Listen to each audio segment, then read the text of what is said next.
अस्सलाम वालेकुम जी। सब सवेरे पाकिस्तान में बहुत खुशामदीद। मैं हूँ शिफा यूसुफजई और मैं हूँ वैस मंगलवाला। मेरी तरफ से भी आप सबको अस्सलाम वालेकुम। खुदा का शुक्र है कि उसने हमें आज की सुबह देखना नसीब फरमाई। आज की सुबह का आगाज़ मैं एक बहुत अहम कॉल से नहीं कर रहा हूँ, आप वो मैं करूँगी। बिल्कुल कोई बात करें, अहम सोच से करूँगी मैं। दुनिया आपको सुनना चाह रही है। हाँ, दुनिया मतलब गोश है। हाँ, अहम सोच से करूँगी कि ज़िंदगी में कौन सी चीज़ करने के लिए एफर्ट चाहिए होती है। एफर्ट किस चीज़, ये इस चीज़ के लिए चाहिए होती है एफर्ट। यूँ बंदा बैठे टांग पे टांग रख के, ये भी एफर्ट कहे हाँ भाई हाँ। कर लो, ये भी कर लो, वो भी कर लो, ऐसा होना चाहिए ज़िंदगी में। एफर्ट किस काम की चीज़ होती है? लेकिन फिर भी कर तो रहे एफर्ट। हाँ, चीज़ों के लिए चाहिए। हुकूमत करने के लिए एफर्ट चाहिए। हाँ, आजकल तो बहुत एफर्ट चाह रहा है, बहुत शदीद एफर्ट। इनका जवाब मैं ये दुरुस्त मान रही हूँ। उन कैटेगरीज में एक मैं हुकूमत वाला भी चीज डाल रही हूँ। मैंने भाई महंगाई हो रही है, सब कुछ हो रहा है, हुकूमत का एफर्ट कर रही होगी कि भाई इसको किसी तरह कंट्रोल किया जाए। हाँ। बारिश हो रही है, अब कैसे उसको कंट्रोल किया जाए वगैरह वगैरह। और क्या, बिल्कुल। फिर उसके अलावा दुनिया में वैसे सारे ही काम है। खाना खाने के लिए भी एफर्ट करनी पड़ती है। आपने निवाला मुंह में डालना होता है। एक वक्त तक ही अम्मी निवाला मुंह में डालती है, उसके बाद एफर्ट शुरू हो जाती है। और फिर वो सेहत आपने, चले खैर उस पर कॉन्सिक्वेंस पे हम बाद में आएंगे। एफर्ट तो होती है, बिल्कुल एफर्ट होती है। और कौन कौन सी चीज़ें इंसान को खुश रहने की, यानी कि अपने आसपास, अपनी सराउंडिंग में, अपने वो कहते हैं ना, living happily in your own skin, being confident in your own skin, उसके लिए हैप्पीनेस के लिए जो है, उस खुशी के लिए, कंटेंटमेंट जिसको हम कहते हैं कि भाई तसल्ली, मुतमईन है, इत्मीनान से हैं हम, जैसे भी हैं, थोड़ा कमाते हैं, ज़्यादा कमाते हैं, लोगों को आप देखेंगे बिल्कुल मुतमईन होंगे। वो उस चीज़ के पीछे लगती है एफर्ट। अच्छा, मुतमईन होने के लिए एफर्ट, ज़हनी एफर्ट है बड़ी। हाँ बिल्कुल। और ये मुश्किल वाली एफर्ट है। मुश्किल है। आप अपने हाथों से जो एफर्ट कर रहे हैं ना, वो फिर भी कदरे आसान है। जहन को किसी तरफ रागिब करना, मनाना कि हाँ ठीक है, इस तरीके से सोचो, ये ज़रा मुश्किल मेहनत है, मुश्किल एफर्ट है। अपने जिस्म को फिट रखना, शदीद मेहनत लगती है भाई। ये तो बहुत ही नेक्स्ट लेवल है। ना पूछो, ये वाली बातें ना करो भाई। तो इसमें बहुत ज्यादा एफर्ट लगती है। फिर एक वो कंटेंटमेंट, मुतमईन होने वाली एफर्ट, वो अलग लेवल की है, वो लगती है। फिर फीलिंग फुलफिल्ड, यानी कि जब आप ये भी एक अलग किस्म की कोई आपने ऐसा काम किया कि जिससे आपको लगा कि हाँ देखो, ये मैंने एक ऐसा काम कर लिया कि जिससे मुझे या मेरे घर वालों को या दुनिया को कोई फायदा होगा। हाँ, सेंस ऑफ अचीवमेंट अपने लिए भी और औरों के लिए भी। आपके किसी काम से कोई और जो है खुश हो रहा हो, और फिर आपको एक फीलिंग आती है, वो महसूस होती है, आप फुलफिल्ड फील करते हैं कि आज मैंने कुछ किया है। मदद करो, बिल्कुल, किसी की मदद करके भी आपको ये सारी चीजें इसमें लगती हैं एफर्ट। और इसी वजह से चूंकि एफर्ट लगती है और लोग एफर्ट करते नहीं हैं, तो अक्सर इन सारे कामों में नाकाम होते हैं। फिटनेस, जिस्मानी, कहीं ना कहीं से किसी का गोश्त जो है वो निकला हुआ होगा। वो कहेगा, कोई कहेगा भाई तोन बड़ी है, कुछ नहीं हो सक रहा। कोई कहेगा खाना भी छोड़ दिया। देखो, खाना हम छोड़ना बड़ा आसान है। कौन होगा जो लाइव टेलीविजन पर पाकिस्तान में इस बात का इकरार कर देगा भाई ये थोड़ा थोड़ा निकलना शुरू हो गया? कौन होगा, मुझे बताएं, कोई है ऐसा जिसने इस बात का इकरार किया हो आज तक? बिल्कुल। इसी तरह हुकूमत का अवैस ने कहा, पहला जवाब अवैस का बड़ा क्लासिक आया, हुकूमत एफर्ट करनी पड़ती है। इसीलिए देखे एफर्ट नहीं हो रही है या राइट डायरेक्शन में नहीं हो रही है, इसीलिए नाकामियां जो है वो उनके कदम चूम रही हैं, चूमे जा रही हैं बस। तो जो ये एफर्ट कर लो भाई, एफर्ट कर लो। हाँ, तो ये एफर्ट की सारी कहानी थी। जिंदगी में कोई भी चीज आप अचीव नहीं कर सकते जब तक आप उसके लिए एफर्ट ना करें। और अगर मैंने भी सुबह बड़ी एफर्ट की है। वो क्या? 60 सेकंड न्यूज निकालने में बड़ी एफर्ट की, इधर उधर देखा। आप सोचे एफर्ट कितनी लगी कि पूरी रात बिजली नहीं थी, ठीक है, अब मोबाइल चार्ज नहीं हुआ, कोई तकरीबन 6% मोबाइल है, उसके ऊपर मैंने खबरें देखी, निकाली, देखा, मैसेज किया, सब कुछ किया। आप देखें एफर्ट कितनी एफर्ट लगी। ये है एफर्ट आप लोगों के लिए। देखें अब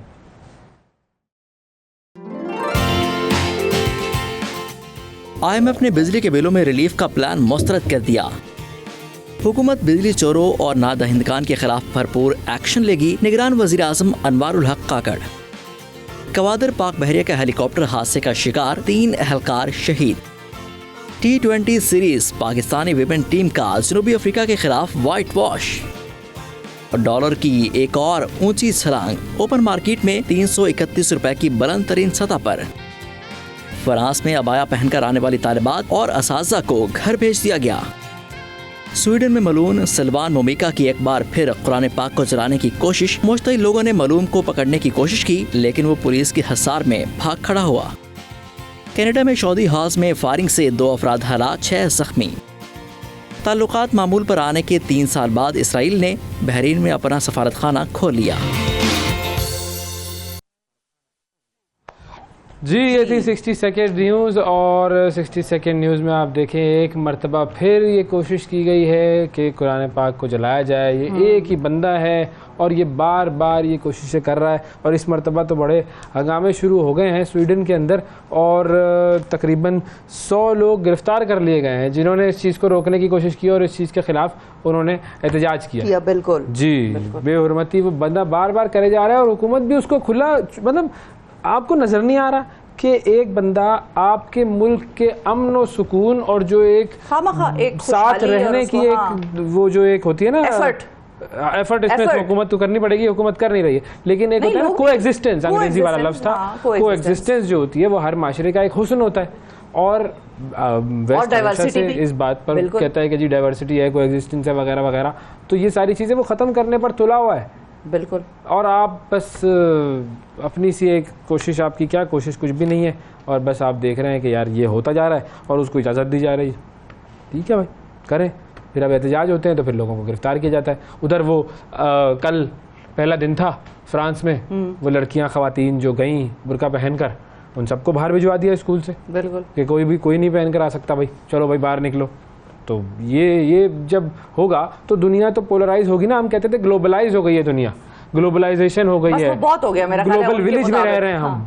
उनके मुताबिक वो कहते होंगे कि बस बहुत हो गया, अब दोबारा दूर हो जाओ। बिल्कुल, बहुत हो गया भाई। तो ये उनकी सोच है जो इस तरह की चीज़ों को जो है प्रमोट कर रहे हैं। हम भाई खबरों की तरफ जाते हैं और खबरों में एक खबर, बड़ी ज़बरदस्त खबर, बहुत ही बेहतरीन खबर, क्या कमाल खबर। पाकिस्तानी लड़कियां छा गई हैं भाई, कमाल छा गई हैं। पाकिस्तान आई हुई है जी जनूबी अफ्रीका की टीम लड़कियों की क्रिकेट खेलने के लिए, और कल उनका था तीसरा T20 इंटरनेशनल मैच और उसमें पाकिस्तान वुमेन्स टीम ने जीत हासिल की। उससे पहले भी जो 2 T20 थे उसमें भी जीती थी पाकिस्तानी टीम। तो क्लीन स्वीप किया है पाकिस्तान ने, और ये वो साउथ अफ्रीका की टीम है जो कि बड़ी ज़बरदस्त टीम है लड़कियों की साउथ अफ्रीका की टीम वर्ल्ड कप फाइनल में पहुंची है। बड़ा अच्छा खेलती हैं ये लड़कियां, साउथ अफ्रीका की लड़कियां। अच्छा नहीं खेलेंगी, बिल्कुल। हाँ बिल्कुल। साउथ अफ्रीका तो वैसे ही हर लड़की वहाँ जॉन्टी रोड होती है भाई, वो क्या ज़बरदस्त खेलती हैं वो। खैर पाकिस्तानी जो लड़कियां हैं उन्होंने बड़ा ज़बरदस्त खेला और 150 रन बनाए उन्होंने कल के मैच में। पाकिस्तान की ख़वातीन ने पहले बैटिंग करते हुए, और मेहमान टीम जो है वो 144 रन बना सकी और 6 रन से कल का मैच जो है वो पाकिस्तान जीत गया। तो पाकिस्तान की लड़कियों ज़बरदस्त, बेहतरीन, बहुत आला।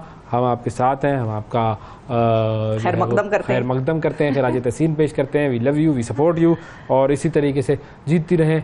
और नहीं भी जीतेंगी तो भी हम सपोर्ट तो करेंगे, लेकिन ये कि जीतती हैं तो सपोर्ट करने का ज़रा और ज़्यादा दिल चाहता है, ज़्यादा मज़ा आ जाता है। बेहतरीन। अब इनका वनडे सीरीज़ भी शुरू होनी है 8 सितंबर से, उसमें देखते हैं क्या होता है, लेकिन T20 में इन्होंने काम कर दिया। वेरी गुड, ज़बरदस्त। और ठीक है, होम ग्राउंड है, वो होम ग्राउंड एडवांटेज होता है, लेकिन फिर भी वो एडवांटेज जो है ना वो बार बार ख़त्म भी हो जाता है। बहुत सारी टीमें ऐसी होती हैं जो आती हैं आपको अपने घर में हराती हैं, लेकिन यहाँ पर गुड। बिल्कुल, पाकिस्तानी लड़कियों के लिए तालियां हैं, शाबाश। पाकिस्तानी क्रिकेट टीम की लड़कियों के लिए। अब जो मेल्स क्रिकेट टीम है उनका भी कुछ बताएं। मेल्स क्रिकेट टीम का क्या बताऊं, पूरा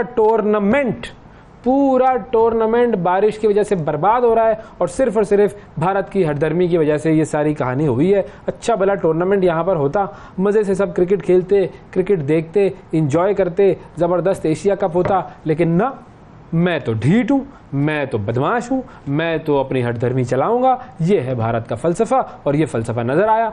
अब जो टीम कल भारत की खेली है, कल भारत और नेपाल का मैच था, उसमें भारत जीता, लेकिन फिर वही दरमियान में बार बार बारिश होती रही। फिर भारत जो है वो आखिर में उसको जो भी रन्स DLS मेथड के थ्रू दिए गए वो उसने अचीव तो कर लिए, लेकिन पूरा वो रंग में भंग डालने वाली जो मिसाल है बिल्कुल वो पूरी उतरती है। अब 10 सितंबर को मैच है एक मरतबा फिर पाकिस्तान और इंडिया का, क्योंकि वो दोनों अपने ग्रुप में टॉप पर हैं, तो 1 और 2, तो अब इन दोनों का मैच होना है 10 सितंबर को, यानी कि सैटरडे को। और एक मरतबा फिर उस दिन कोलंबो में बारिश की पेशगोई की गई है। तो अब इंतजामिया ने, कितने फीसद है वैसे? पिछली दफा तो 80%। ये 20% का मुझे नहीं पता।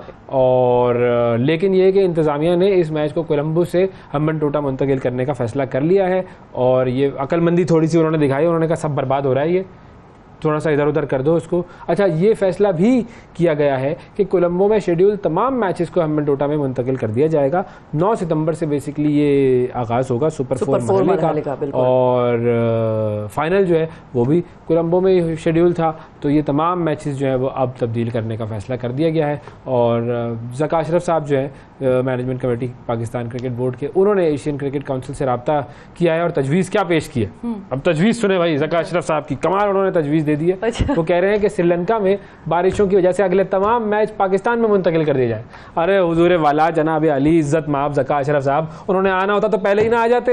हाँ, अब उनको बारिश से क्या परवाह, उनको क्या परवाह बारिश से भाई। अजीब आप जो है ना फिर एक मरतबा जी जी प्लीज हमारे यहाँ आ जाए यार। नहीं आते तो उनसे कहो भाई ना आओ। वो हमारी माएँ अक्सर कहती है पंजाबी में परामर। हाँ परामर, तो आप भी उनको कहें जहाँ नहीं आता परामर। अब वो जो एशियन क्रिकेट काउंसिल के सदर हैं जय शाह, उसने कहा है कि जी ठीक है हम गौर करेंगे।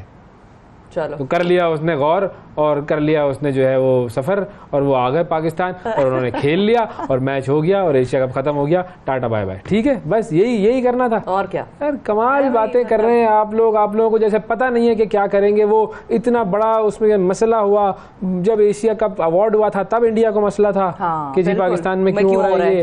फिर पाकिस्तान में जब हो रहा था उससे पहले भारत ने प्रॉब्लम की, फिर इतनी कोशिशें होती रही यहाँ वहाँ हो जाए। अब जैसे वो हमारी बड़ी मान लेंगे बातें, बस अजीब छोड़े भाई, हम पता नहीं क्या हम बस बातें कर रहे हैं। बिल्कुल ऐसा ही है।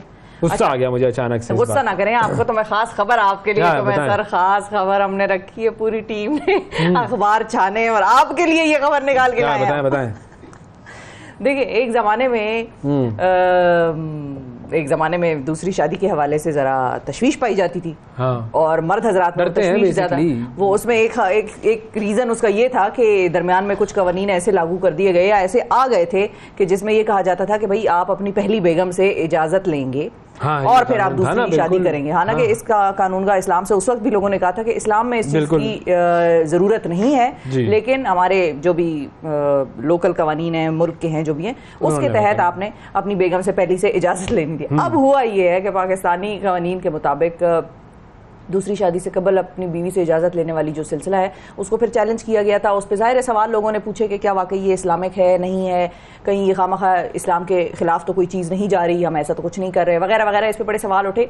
तो फिर ये मामला चला गया था इस्लामी नज़रियाती कौंसिल में, और जब वहाँ पर गया तो ज़ाहिर है उस पर तजावीज़ आई, उस पर डिलिब्रेशंस हुई, बहस मुबाहिसा हुआ, सब ने अपनी राय दी।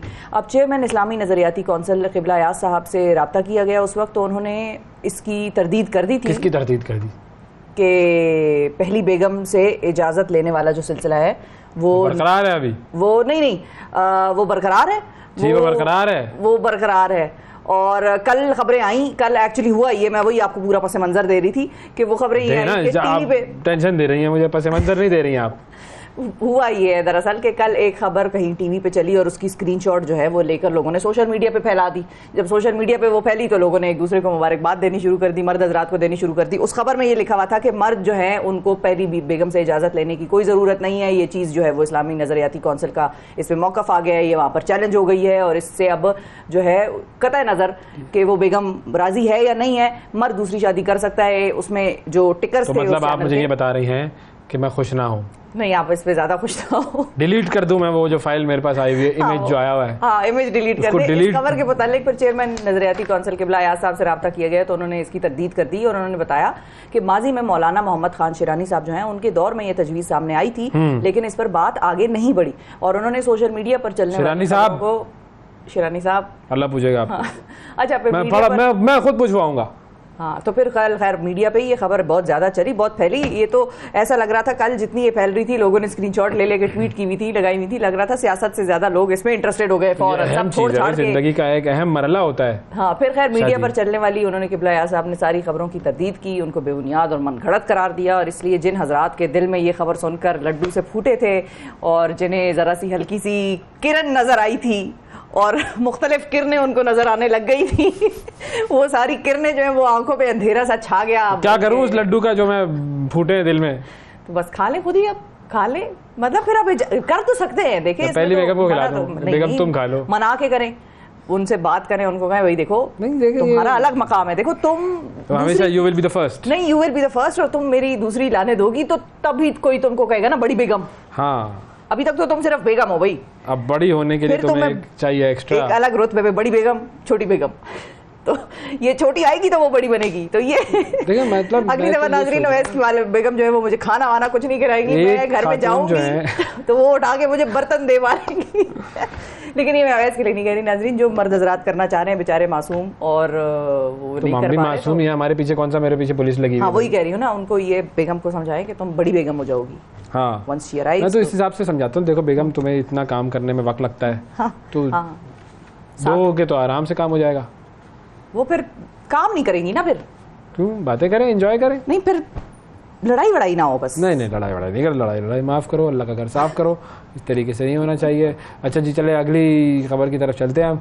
और ये बड़ी एक अजीब सी खबर आई है, एक खुशी के मरहले में एक अफसोसनाक वाकया पेश आया जी।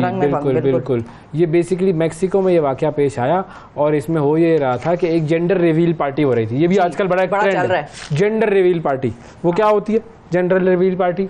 वो ये होती है, हाँ बताएं। वो ये होती है कि जब खातून जो हैं वो उम्मीद से होती हैं और उन्होंने अभी किसी को बताया नहीं होता कि भाई हमने पता लगाया या जेंडर का पता चला हमें तो वो लड़का है या लड़की है, तो उसको लोगों को बताने के लिए वो जेंडर रिवील पार्टी की जाती है। उसमें मुख्तलिफ तरीके होते हैं, किसी ने वाइट बलून्स लगाए होते हैं और उसको फाड़ते हैं तो अंदर से पिंक वो झड़ियाँ गिरती हैं, पिंक है तो मतलब लड़की है, तो हाँ ब्लू है तो लड़का है। इस किस्म की और चीज़ें भी होती हैं, मतलब वो आपने कोई गिफ्ट खोला और उस गिफ्ट में से अगर कोई चीज़ ब्लू निकली तो यानी कि लड़का है, और अगर आपने लोगों को जो गिफ्ट दिए वो अगर पिंक कलर के हुए तो यानी कि लड़की है उस पार्टी में। अगर इस तरह से वो एक जहाज था जो कि मैक्सिको में उड़ रहा था, ये एक जेंडर रिवील पार्टी थी और पिंक कलर का ये धुआं छोड़ रहा था।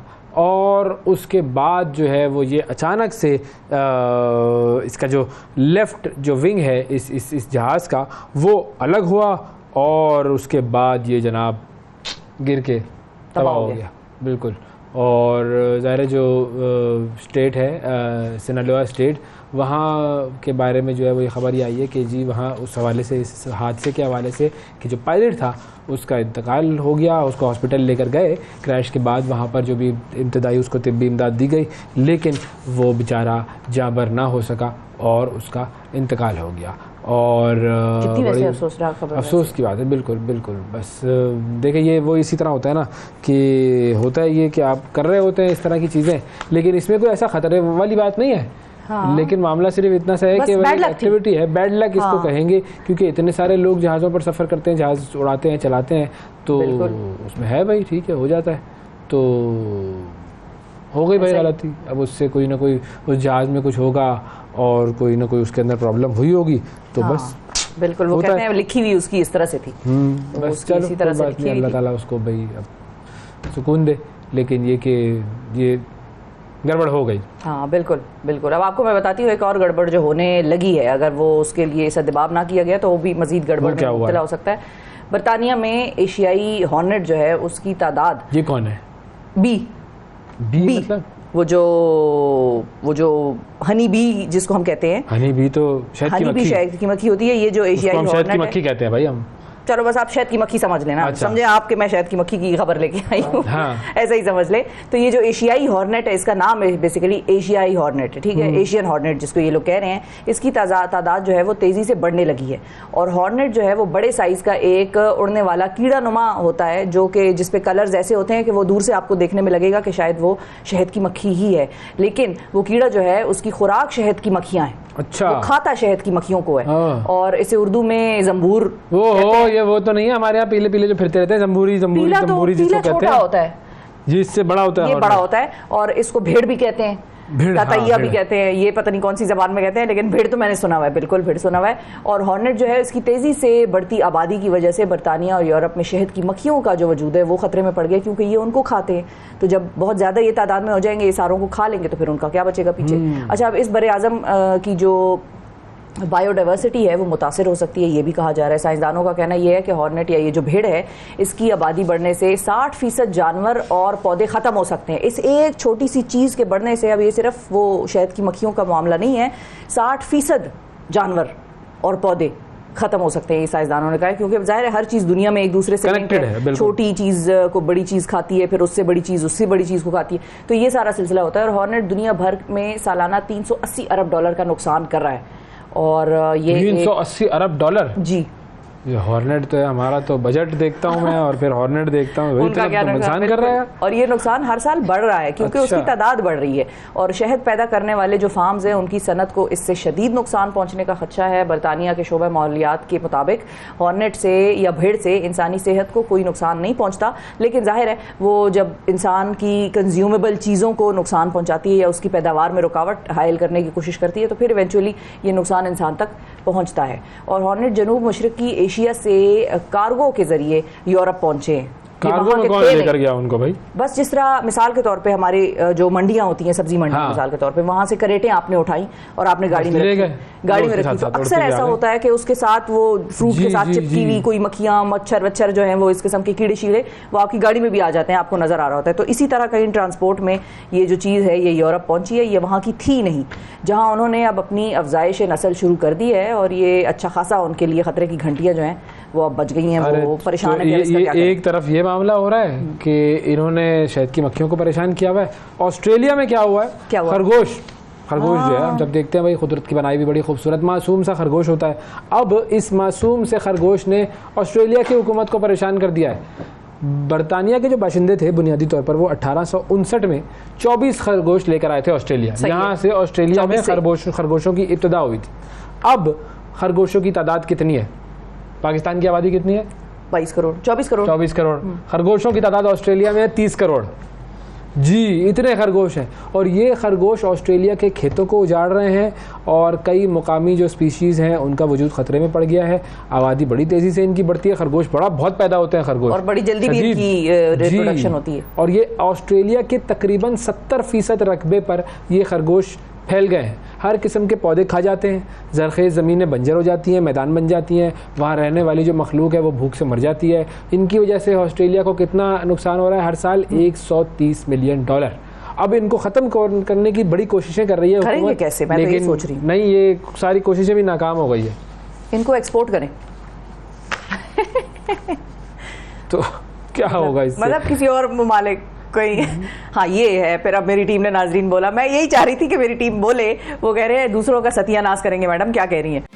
सुबह सवेरे पाकिस्तान, सुबह सवेरे पाकिस्तान, सुबह सवेरे पाकिस्तान। ठीक है, वेलकम बैक सुबह सवेरे पाकिस्तान में एक मरतबा फिर खुश आमदीद। हमारे माशरे में बहुत सारे लोग ऐसे हैं जो कि ट्रांसजेंडर एजेंडा के आड़ में LGBT एजेंडा फैलाने की कोशिश कर रहे हैं। बार बार हमने इसके ऊपर आवाज़ उठाई है, बहुत सारे लोग इस पर आवाज़ उठाते रहे हैं। जब ये कवानीन पास हुए थे तब भी इस पर आवाज़ उठाई गई थी, लेकिन फिर किसी की ना सुनी गई। बहरहाल ये मामला शरीयत कोर्ट में गया और अब एक और इंकशाफ हुआ है। वो इंकशाफ ये है कि पाकिस्तान की सरकारी यूनिवर्सिटीज़ जो सिर्फ ख़वातीन के लिए बनी हैं, वहाँ पर सेल्फ परसीव्ड आइडेंटिटी के तहत वो लोग जो कि मर्द होते हैं, अगर वो कहें कि हाँ जी मैं आज से औरत हूँ और नादरा से उसका कार्ड बनवा लें, तो वो जाकर उन ख़वातीन की यूनिवर्सिटीज़ में एडमिशन ले सकते हैं। इससे ज़्यादा शर्म की बात क्या होगी कि हमारी गवर्नमेंट यूनिवर्सिटीज़ इस एजेंडा को प्रमोट कर रही हैं और इसका सबूत हम आपको देते हैं। हम इसमें कोई अपनी तरफ से चीज़ नहीं लेकर आए जी। ये मेरे सामने विमेन यूनिवर्सिटी मुल्तान का ब्रोशर है। विमेन यूनिवर्सिटी मुल्तान, उसका ब्रोशर दिखा दें ज़रा स्क्रीन के ऊपर। वहाँ पर देखें लिखा हुआ क्या है। वुमेन यूनिवर्सिटी मुल्तान के important instructions: all admissions are open for only female candidates, only those transgender females who are naturally self perceived अगर आप हैं और नादरा रजिस्टर्ड और duly declared by medical board, तो आप एलिजिबल हैं इसमें एडमिशन के लिए अप्लाई करने के लिए। दूसरा ये है सर्कुलर रावलपिंडी विमेन यूनिवर्सिटी का। इसमें क्या लिखा हुआ है? The candidates who are registered under self perceived identity as female of the transgender person acts can also apply for admission. यानी कि मैं अपने आप को आज एक लड़की डिक्लेयर करूं, एक फ़ीमेल डिक्लेयर करूं और उसके बाद रावलपिंडी की इस विमेन यूनिवर्सिटी में जाऊं और वहां जाकर एडमिशन ले लूं और उसके बाद मैं जो चाहूं करूं, कोई रोकने वाला नहीं होगा। आपके पास भी कोई है ऐसे ब्रोशर्स? ये क्या ब्रोशर्स नहीं है, ये मतलब वो फॉर्म्स है, एडमिशन फॉर्म्स है, जिसमें कि पर्सनल इंफॉर्मेशन का जो कॉलम होता है उसमें जाहिर कौन सी यूनिवर्सिटी है ये है university of home economics Lahore. Lahore ji. और ये उसका ब्रोशर है, आप ज़ाहिर फिल करेंगे, फिर जेंडर की बारी जब आती है तो जेंडर वहाँ पर लिखा हुआ है, फिर यहाँ पर है या फीमेल है आप टिक करें उसको, या ट्रांसजेंडर को टिक करें, registered with NADRA as female. सही है। अब मैंने अपने आप को नादरा से सिर्फ रजिस्टर करवाना है एज फीमेल।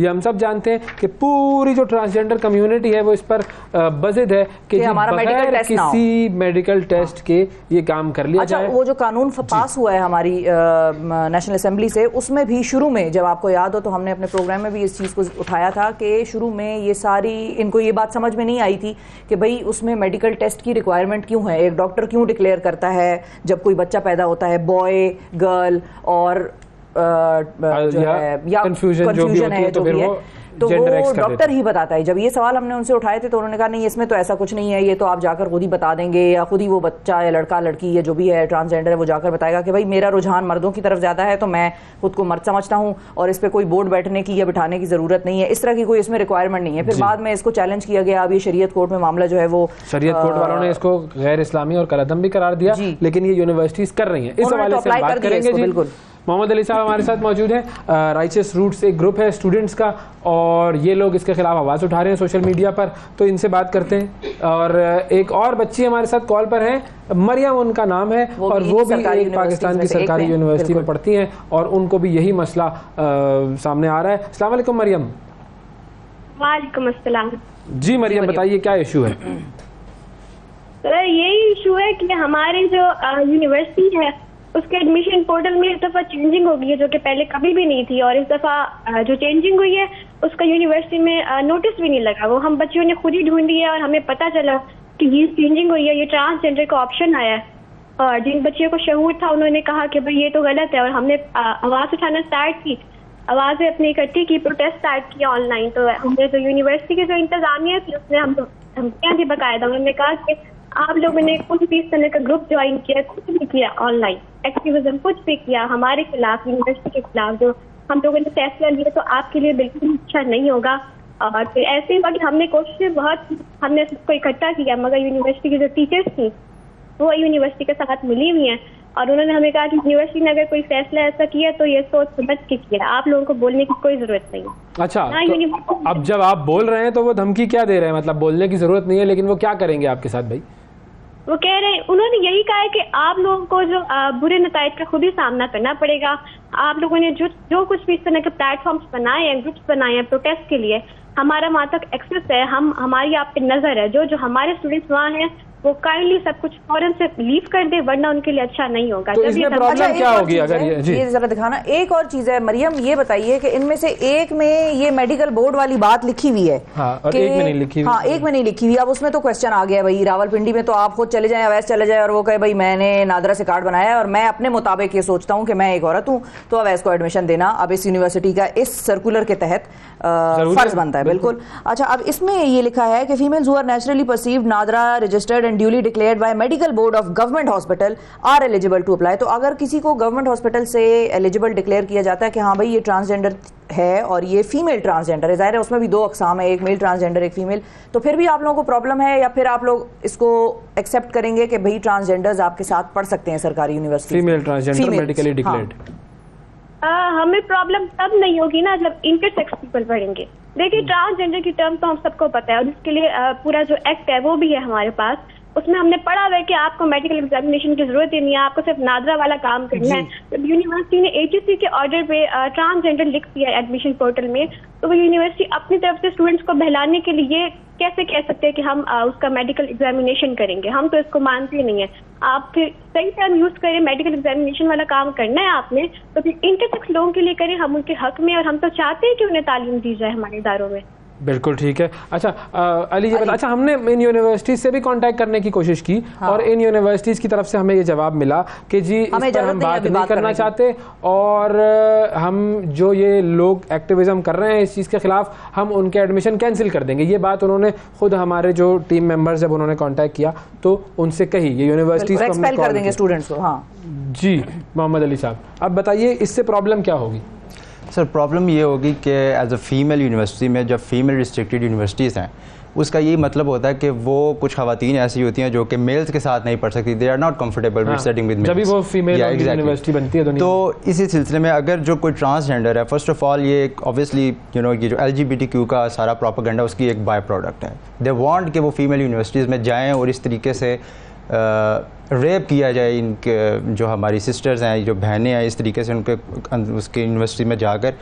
तो अगर एक ट्रांसजेंडर अगर कोई वो पर्सन है, अगर वो अपने आप को वीमेन डिक्लेयर कर रहा है but he is not actually women, वो बायोलॉजिकल मेल ही है, तो पर्पस नहीं रह जाता ना फिर उस यूनिवर्सिटी में जो वीमेन यूनिवर्सिटीज़ हैं उनका रिस्ट्रिक्टेड रहने का, क्योंकि बात तो स्टिल वहीं पर ही आ जाती है। आप लोगों के ग्रुप ने वैसे इन यूनिवर्सिटीज़ की इंतजामिया से, एडमिशन ऑफिसेज वगैरह से कोई बात करने की बिल्कुल उन्होंने कोई कांटेक्ट नहीं किया। वो कहते हैं कि भाई आप छोटे लोगों मतलब आप यंग बच्चे हैं, उधर बड़े बड़े सीनियर प्रोफेसर्स और वो सारे बैठे हैं जो ये सारी पॉलिसीज वगैरह देख रहे हैं, वो कहेंगे आपको ज्यादा पता है हमसे। बिल्कुल एग्जैक्टली ये बिल्कुल एग्जैक्टली उन्होंने जवाब क्या दिया? यस, उनके ये एग्जैक्टली अल्फाज उनके थे, ये इनको क्या पता, हमारी यूनिवर्सिटीज़ हैं, उन लोग बड़े हैं, एडमिनिस्ट्रेशन है, उन्होंने कोई सोच समझ के डिसीजन लिया होगा। आप यकीन करें ये जितनी ये बच्ची हैं ये सारी ये डिप्रेशन में है इस वक्त, बिकॉज वो कहती हैं कि हम जब कांटेक्ट करते हैं अपनी फैसिलिटी से, एडमिनिस्ट्रेशन से, एक तो वो हमारे साथ बात ही नहीं करते फर्स्ट ऑफ ऑल, सेकेंडली कि वो आगे से आपको प्रेशराइज करते हैं, थ्रेट करते हैं इससे रिलेटेड।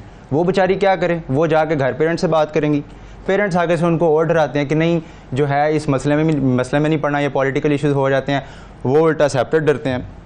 तो इन बच्चियों का क्या कसूर है कि वो दूसरे एंड पे हमारे साथ बात भी नहीं करते इस सिलसिले में, और हमारे पेरेंट्स की तरफ से सपोर्ट भी नहीं। स्टूडेंट्स हैं जो इस चीज़ के खिलाफ, काफ़ी स्टूडेंट हैं इस वक्त। तो ऐसे जो अभी जो रिसेंटली हमने जो हैशटैग, बेसिकली हमारा पर्पज़ ये था कि इसको हम ट्रेंड पर लेके जाएं, और भी कुछ एक दो ऑर्गेनाइजेशन ने इसके ऊपर आवाज़ उठाई, हमने उनको कांटेक्ट किया था।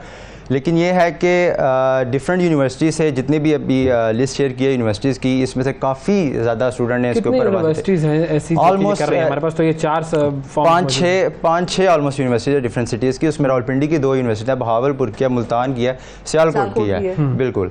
तो जब हमने बेसिकली इसको जब सोशली हमने अवेयर करना था कि लोग जिनको नहीं भी पता एटलीस्ट वो इसके ऊपर आवाज़ उठाएं, बिकॉज दिस इज़ नॉट ये कोई छोटा मसला नहीं है, क्योंकि जब भी कोई यूनिवर्सिटी में एटलीस्ट कोई चेंजिंग होती है, छोटी सी भी चेंजिंग होती है, नोटिस बोर्ड पे आ जाती है। ये छुपकर चेंज किया जा रहा है, ये छुपकर चेंज किया गया, इसके ऊपर बिल्कुल भी अवेयर नहीं किया गया, बिल्कुल नहीं स्टूडेंट्स को बताया गया। ये तो बिल्कुल कह लें तुक्के पे लड़की छुपकर ही काम करने वाला है, पता है तो होगा। अच्छा, एक और हमारे साथ स्टूडेंट मौजूद है जी, समन, अस्सलाम वालेकुम। वालेकुम अस्सलाम जी समन, बताइए जी आपकी यूनिवर्सिटी में क्या हो रहा है? देखिए, पहले तो हमारे एडमिशन फॉर्म जो था ना, उसमें सिर्फ जेंडर की जो ऑप्शन था वहाँ पर सिर्फ फीमेल लिखा हुआ आता था, लेकिन इस साल जब लोगों ने अप्लाई करना शुरू किया है तो उन्होंने वहाँ पर एक और ऑप्शन दिया है, ट्रांसजेंडर फीमेल का। तो हमें ये पता चला तो हमने इससे बहुत आवाज़ उठाई, यूनिवर्सिटी वालों से भी रब्ता किया, सेम वही रिस्पॉन्स है जैसे कि अली ने बताया है कि उल्टा वो हमारा साथ देने के बजाय हमें ही धमकियाँ देना शुरू हो गए। और फिर जब हमने सारा प्रोटेस्ट वगैरह किया तो उन्होंने बस इतना सा नोटिफिकेशन दिया हमें कि हम सिर्फ उन ट्रांसजेंडर्स को एडमिशन दें कि जो मेडिकल बोर्ड से उनका सर्टिफिकेट होगा। सही है। तो अच्छा, फिर इसमें भी अब मसला है कोई आप लोगों को, या ये आप लोगों को एक्सेप्टेबल है चीज? नहीं, देखिए मेडिकल बोर्ड से सर्टिफिकेट आ भी जाए तो वो रहेंगे तो ट्रांसजेंडर ही ना। देखिए, ट्रांसजेंडर फीमेल असल में मर्द ही होता है, तो हम कैसे ना इसके खिलाफ आवाज उठाए? नहीं, वो तो मेडिकल बोर्ड अगर उनको किसी को डिक्लेयर करेगा तो वो जाहिर है उसकी फिजिकल और मेंटल एग्जामिनेशन दोनों करेगा ना। तो उसमें अगर फिजिकली वो पता चल जाता है कि वो मतलब औरत नहीं है, वो दरमियान में है, या वो उसका जेंडर आइडेंटिफाई नहीं हो सकता, तो फिर तो वो आती है, मतलब आता है उस कैटेगरी में। तो फिर वो इंटरसेक्स का लफ्ज यूज करें ना। अगर वो इंटरसेक्स की बात कर रहे हैं तो इंटरसेक्स का लफ्ज यूज करेंगे। ट्रांसजेंडर तो बिल्कुल भी एक्सेप्टेबल नहीं है। ट्रांसजेंडर का तो लफ्ज ही जो है वो LGBT में आ जाता है, तो फिर तो मामला ही सारा जो है वो चला जाता है उस तरफ, और अब कोई भी मर्द ये कर सकता है। अच्छा, अब क्या यूनिवर्सिटीज़ में, आपकी यूनिवर्सिटी में, आप लोग तो चलें कह रहे हैं कि हम इसके खिलाफ बात कर रहे हैं, क्या ऐसे भी स्टूडेंट्स मौजूद हैं जो कि इसको सपोर्ट कर रहे हैं? देखिए, हर जगह ही ऐसे लोग होते हैं, मेजॉरिटी में आपको बताऊं इसके खिलाफ ही है, लेकिन कुछ ऐसे लोग भी होते हैं ना, जैसे अब देखें बच्चों के वालिदैन भी उन्हें सपोर्ट नहीं कर रहे हैं, वो कहते हैं अच्छा हो रहा है तो होने दो। तो इसी तरह से कुछ बच्चे भी हैं, लेकिन अगर आप मेजॉरिटी की बात करें तकरीबन 95% 97% इसके खिलाफ ही हैं। बिल्कुल ठीक है। अब वो जो ट्रांसजेंडर जो कि आपकी यूनिवर्सिटी में आएगा, वो आपकी प्राइवेट स्पेसेस भी यूज़ करेगा, कॉमन रूम भी यूज़ करेगा, वॉशरूम भी यूज़ करेगा, और उसको हर जगह का एक्सेस होगा सिर्फ इस एक चेंज की वजह से, इस एक फॉर्म की वजह से और इस एक कानून की वजह से जो हम समझ रहे हैं कि जैसे हमने दुनिया की बड़ी पैरवी कर ली है और हम बहुत बड़े कोई इंटेलेक्चुअल बन गए हैं कि अब हम वो एजेंडा जो कि सबको मालूम है कि मना किया गया है शदीद तौर पर, हमारे दीन ने इस चीज़ की मुखालिफत की और दुनिया भर में जहाँ पर ये दीनी बात नहीं भी होती वहाँ पर भी लोग इसकी चीज़ की मुखालिफत कर रहे हैं, तो उसके बावजूद हम अगर ये कर रहे हैं तो हम खुद कुएं में जा रहे हैं। तो अब कोई लीगल ऑप्शन है? लीगल ऑप्शन ये है कि जो इस पर जो कोर्ट में जो यूथ क्लब वाले हैं और एक दो और ऑर्गेनाइजेशन है और जो सेनेटर मुश्ताक हैं स्पेशली, वो कर रहे हैं, उसके ऊपर काम कर रहे हैं और आई होप सो कि इस जो लॉ है स्पेसिफिकली जो ट्रांसजेंडर बिल पास हुआ है, अब तो एक्चुअली उसी के ही अगेंस्ट है सारा, तो उसके ऊपर भी काम हो रहा है। आई होप सो कि जब जितना ज़्यादा अवेयरनेस इसकी फैलेगी लोगों के अंदर, उतना ज़्यादा ये इफेक्टिव होगा, तब जाके ये लीगली भी तब ही ये चीज़ अप्रूव होगी, अदरवाइज इट वोंट वर्क। अच्छा, इस मसले का एक और चीज़ भी है। समन है हमारे साथ फ़ोन पे? अच्छा समन, मेरा आपसे ये सवाल है कि क्या हम यूनिवर्सिटी, देखिए बहुत सारी चीज़ें पाकिस्तान में या दुनिया में बहुत सारे लोगों को समझ आई नहीं होती, वो उस लॉ में बह के बस वो काम करना लग रहे होते हैं। मिसाल के तौर पे हुकूमत पाकिस्तान ने एक कानून बनाया, उन लोगों के लिए बनाया जो मार्जिनलाइज थे, जिनको तालीम नहीं मिल रही थी, लेकिन उसकी आड़ में जाहिर है अगर कोई और अपना एजेंडा लेके आ रहा है या वो उसको प्रमोट कर रहा है, तो हुकूमत पाकिस्तान का तो मेरा नहीं ख्याल कि जितने लोग उस वक्त ऐवान में बैठे थे या सेनेटर मुश्ताक हो गए और लोग हो गए, उनमें से किसी का भी उस किस्म का कोई एजेंडा हो सकता है हो भी, मैं नहीं इस चीज़ को डिसमिस करती, लेकिन ये है कि मैं उनको बेनिफिट ऑफ डाउट जरूर दूंगी कि हो सकता है किसी ने पढ़ा ना हो हमारे यहाँ कानून को पढ़ने। आप दुनिया में किसी पर्चे पर पढ़े बगैर साइन करती हैं? मैं तो नहीं करती, लेकिन मैं वैसे बता रही हूँ कि ये कौमी असेंबली में बैठे हुए और आप अपनी पूरी कौम को रिप्रेजेंट कर रहे हैं और आप कह रहे हैं मैंने पढ़े बगैर जो है अप्रूव कर दिया, तो इससे बड़ी जो है वो बेवकूफाना बात हो नहीं सकती। लेकिन चले, लेकिन सवाल मेरा ये है कि यूनिवर्सिटीज में भी देखें बहुत सारी चीजें ऐसी होती हैं जो कि हमने करनी होती हैं, सिर्फ हमें पता नहीं होता कि वो कर रहे हैं, हम क्या कर रहे हैं। अब मिसाल के तौर पे मैंने वर्ड यूज किया ट्रांस आपसे पिछले सवाल में, और आपने कहा उसको फिर हम इंटरसेक्स कहेंगे ना, तो मैंने भी जबान ज़द-ए-आम जो एक लफ्ज़ है वो इंटरसेक्स नहीं है, वो ट्रांस है, तो मैंने भी वो ट्रांसजेंडर इस्तेमाल किया। हालांकि मेरी अंडरस्टैंडिंग है कि इंटरसेक्स और ट्रांसजेंडर में दोनों में फ़र्क है, वो LGBT और वो सारा सिलसिला, लेकिन मैं भी कह गई बगैर शायद सोचे या बगैर वो बस जज्बात में आके या जो भी अपने फ्लो में। तो क्या आप इस चीज़ को जहन में रखती हैं कि हो सकता है यूनिवर्सिटी वालों ने भी इंटरसेक्स लिखना था और ट्रांस कर दिया, या हो सकता है उनको इन दोनों में फ़र्क ना पता हो? बड़े भाई यूनिवर्सिटी के इंटेलेक्चुअल लोग हैं जिनको फर्क ही नहीं पता और यूनिवर्सिटियों के वो हेड बने हुए सर, फिर होता है ना सर, होता है, कैपेसिटी के इश्यूज तो हैं इसमें। चले, नहीं बेनिफिट ऑफ डाउट देना चाहिए हर एक को, लेकिन भाई माशाल्लाह, भाई माशाल्लाह। आप बताएं समन। लेकिन देखिए ना, चलें ठीक है, हम ये मान लेते हैं उन्हें नहीं पता था कि जो ट्रांसजेंडर है वो इंटरसेक्स नहीं है, तो अब तो पता चल गया है ना। 2018 के बाद से कितना 2018 एक्ट पर बात हो रही है, तो ऐसा तो पॉसिबल ही नहीं है किसी को पता ना हो। चलिए नहीं पता था तो अब पता चल गया, अब पता चला कि बच्चे आवाज उठा रहे हैं, वो हम तक आ रहे हैं, तो पता चल गया, तो फिर अब उसके खिलाफ बोल ले। हाँ, रेक्टिफाई करना फिर जरूरी है। तो आपको एडमिशन कैंसिलेशन की भी कोई धमकियां मिली हैं? ये कहा गया है कि भाई जो स्टूडेंट ऐसा कर रहे हैं उन्हें हम देखेंगे और किसी और ने उनका साथ नहीं देना, ये तो है ही अमन के खिलाफ यहाँ पर फसाद फैलाने के लिए। तो एक तरह की धमकी मिली है कि भाई। तो आपको डर नहीं लगता वैसे, अगर मिसाल के तौर पे आपकी यूनिवर्सिटी को पता चल जाए कि आप ये काम कर रही हैं, टीवी पे आके बोल रही हैं, तो आपको भी एक्सपेल करेंगे सबसे पहले, आपको नहीं डर लगता? डर तो लगता है, लेकिन फिर हक के लिए आवाज तो उठानी पड़ती है ना। आवाज़ तो उठानी पड़ती है, जाहिर है, डरने से तो कुछ भी नहीं होगा। अगर आपके पास चॉइस है, हाँ। आप किसी शख्स को अपने वॉशरूम में आने की इजाज़त दें या फिर और डरते रहें या फिर डट जाएं, तो फिर डटना ही बनता है। आप कुछ कह रहे हैं अली? मैं इस पे यही कहूँगा अपने जितने भी पाकिस्तानी हैं स्पेशली, कि काइंडली इस इशू को सीरियस लें, क्योंकि ये छोटा मसला नहीं है। आज ये फीमेल ट्रांसजेंडर का इशू है, कल कला को अगर इसको नहीं रोका इस वक्त, तो कल कला को ये जो है ट्रांस मैन का इशू ले आएंगे। मेल्स ओनली जो इंस्टीट्यूट्स हैं उनमें जो है ना ये लोग फीमेल इस तरीके से ले आएंगे, और फिर जो गदर मचेगा वो सोसाइटी में आप नहीं रोक सकते उस चीज़ को। ओवरऑल जो प्रोपेगेंडा जो फिल्थी इनका एजेंडा है, इसके ऊपर जितने भी स्पेशली पेरेंट्स हैं और यूथ हैं, इनको अंडरस्टैंड करने की ज़रूरत है। इसको हम कैजुअल नहीं ले सकते। आपकी एनमी है दूसरी तरफ से वो, तो बस यही है कि आप जितने ज़्यादा अवेयर करें और इस चीज़ को इसके एक्टिविज्म।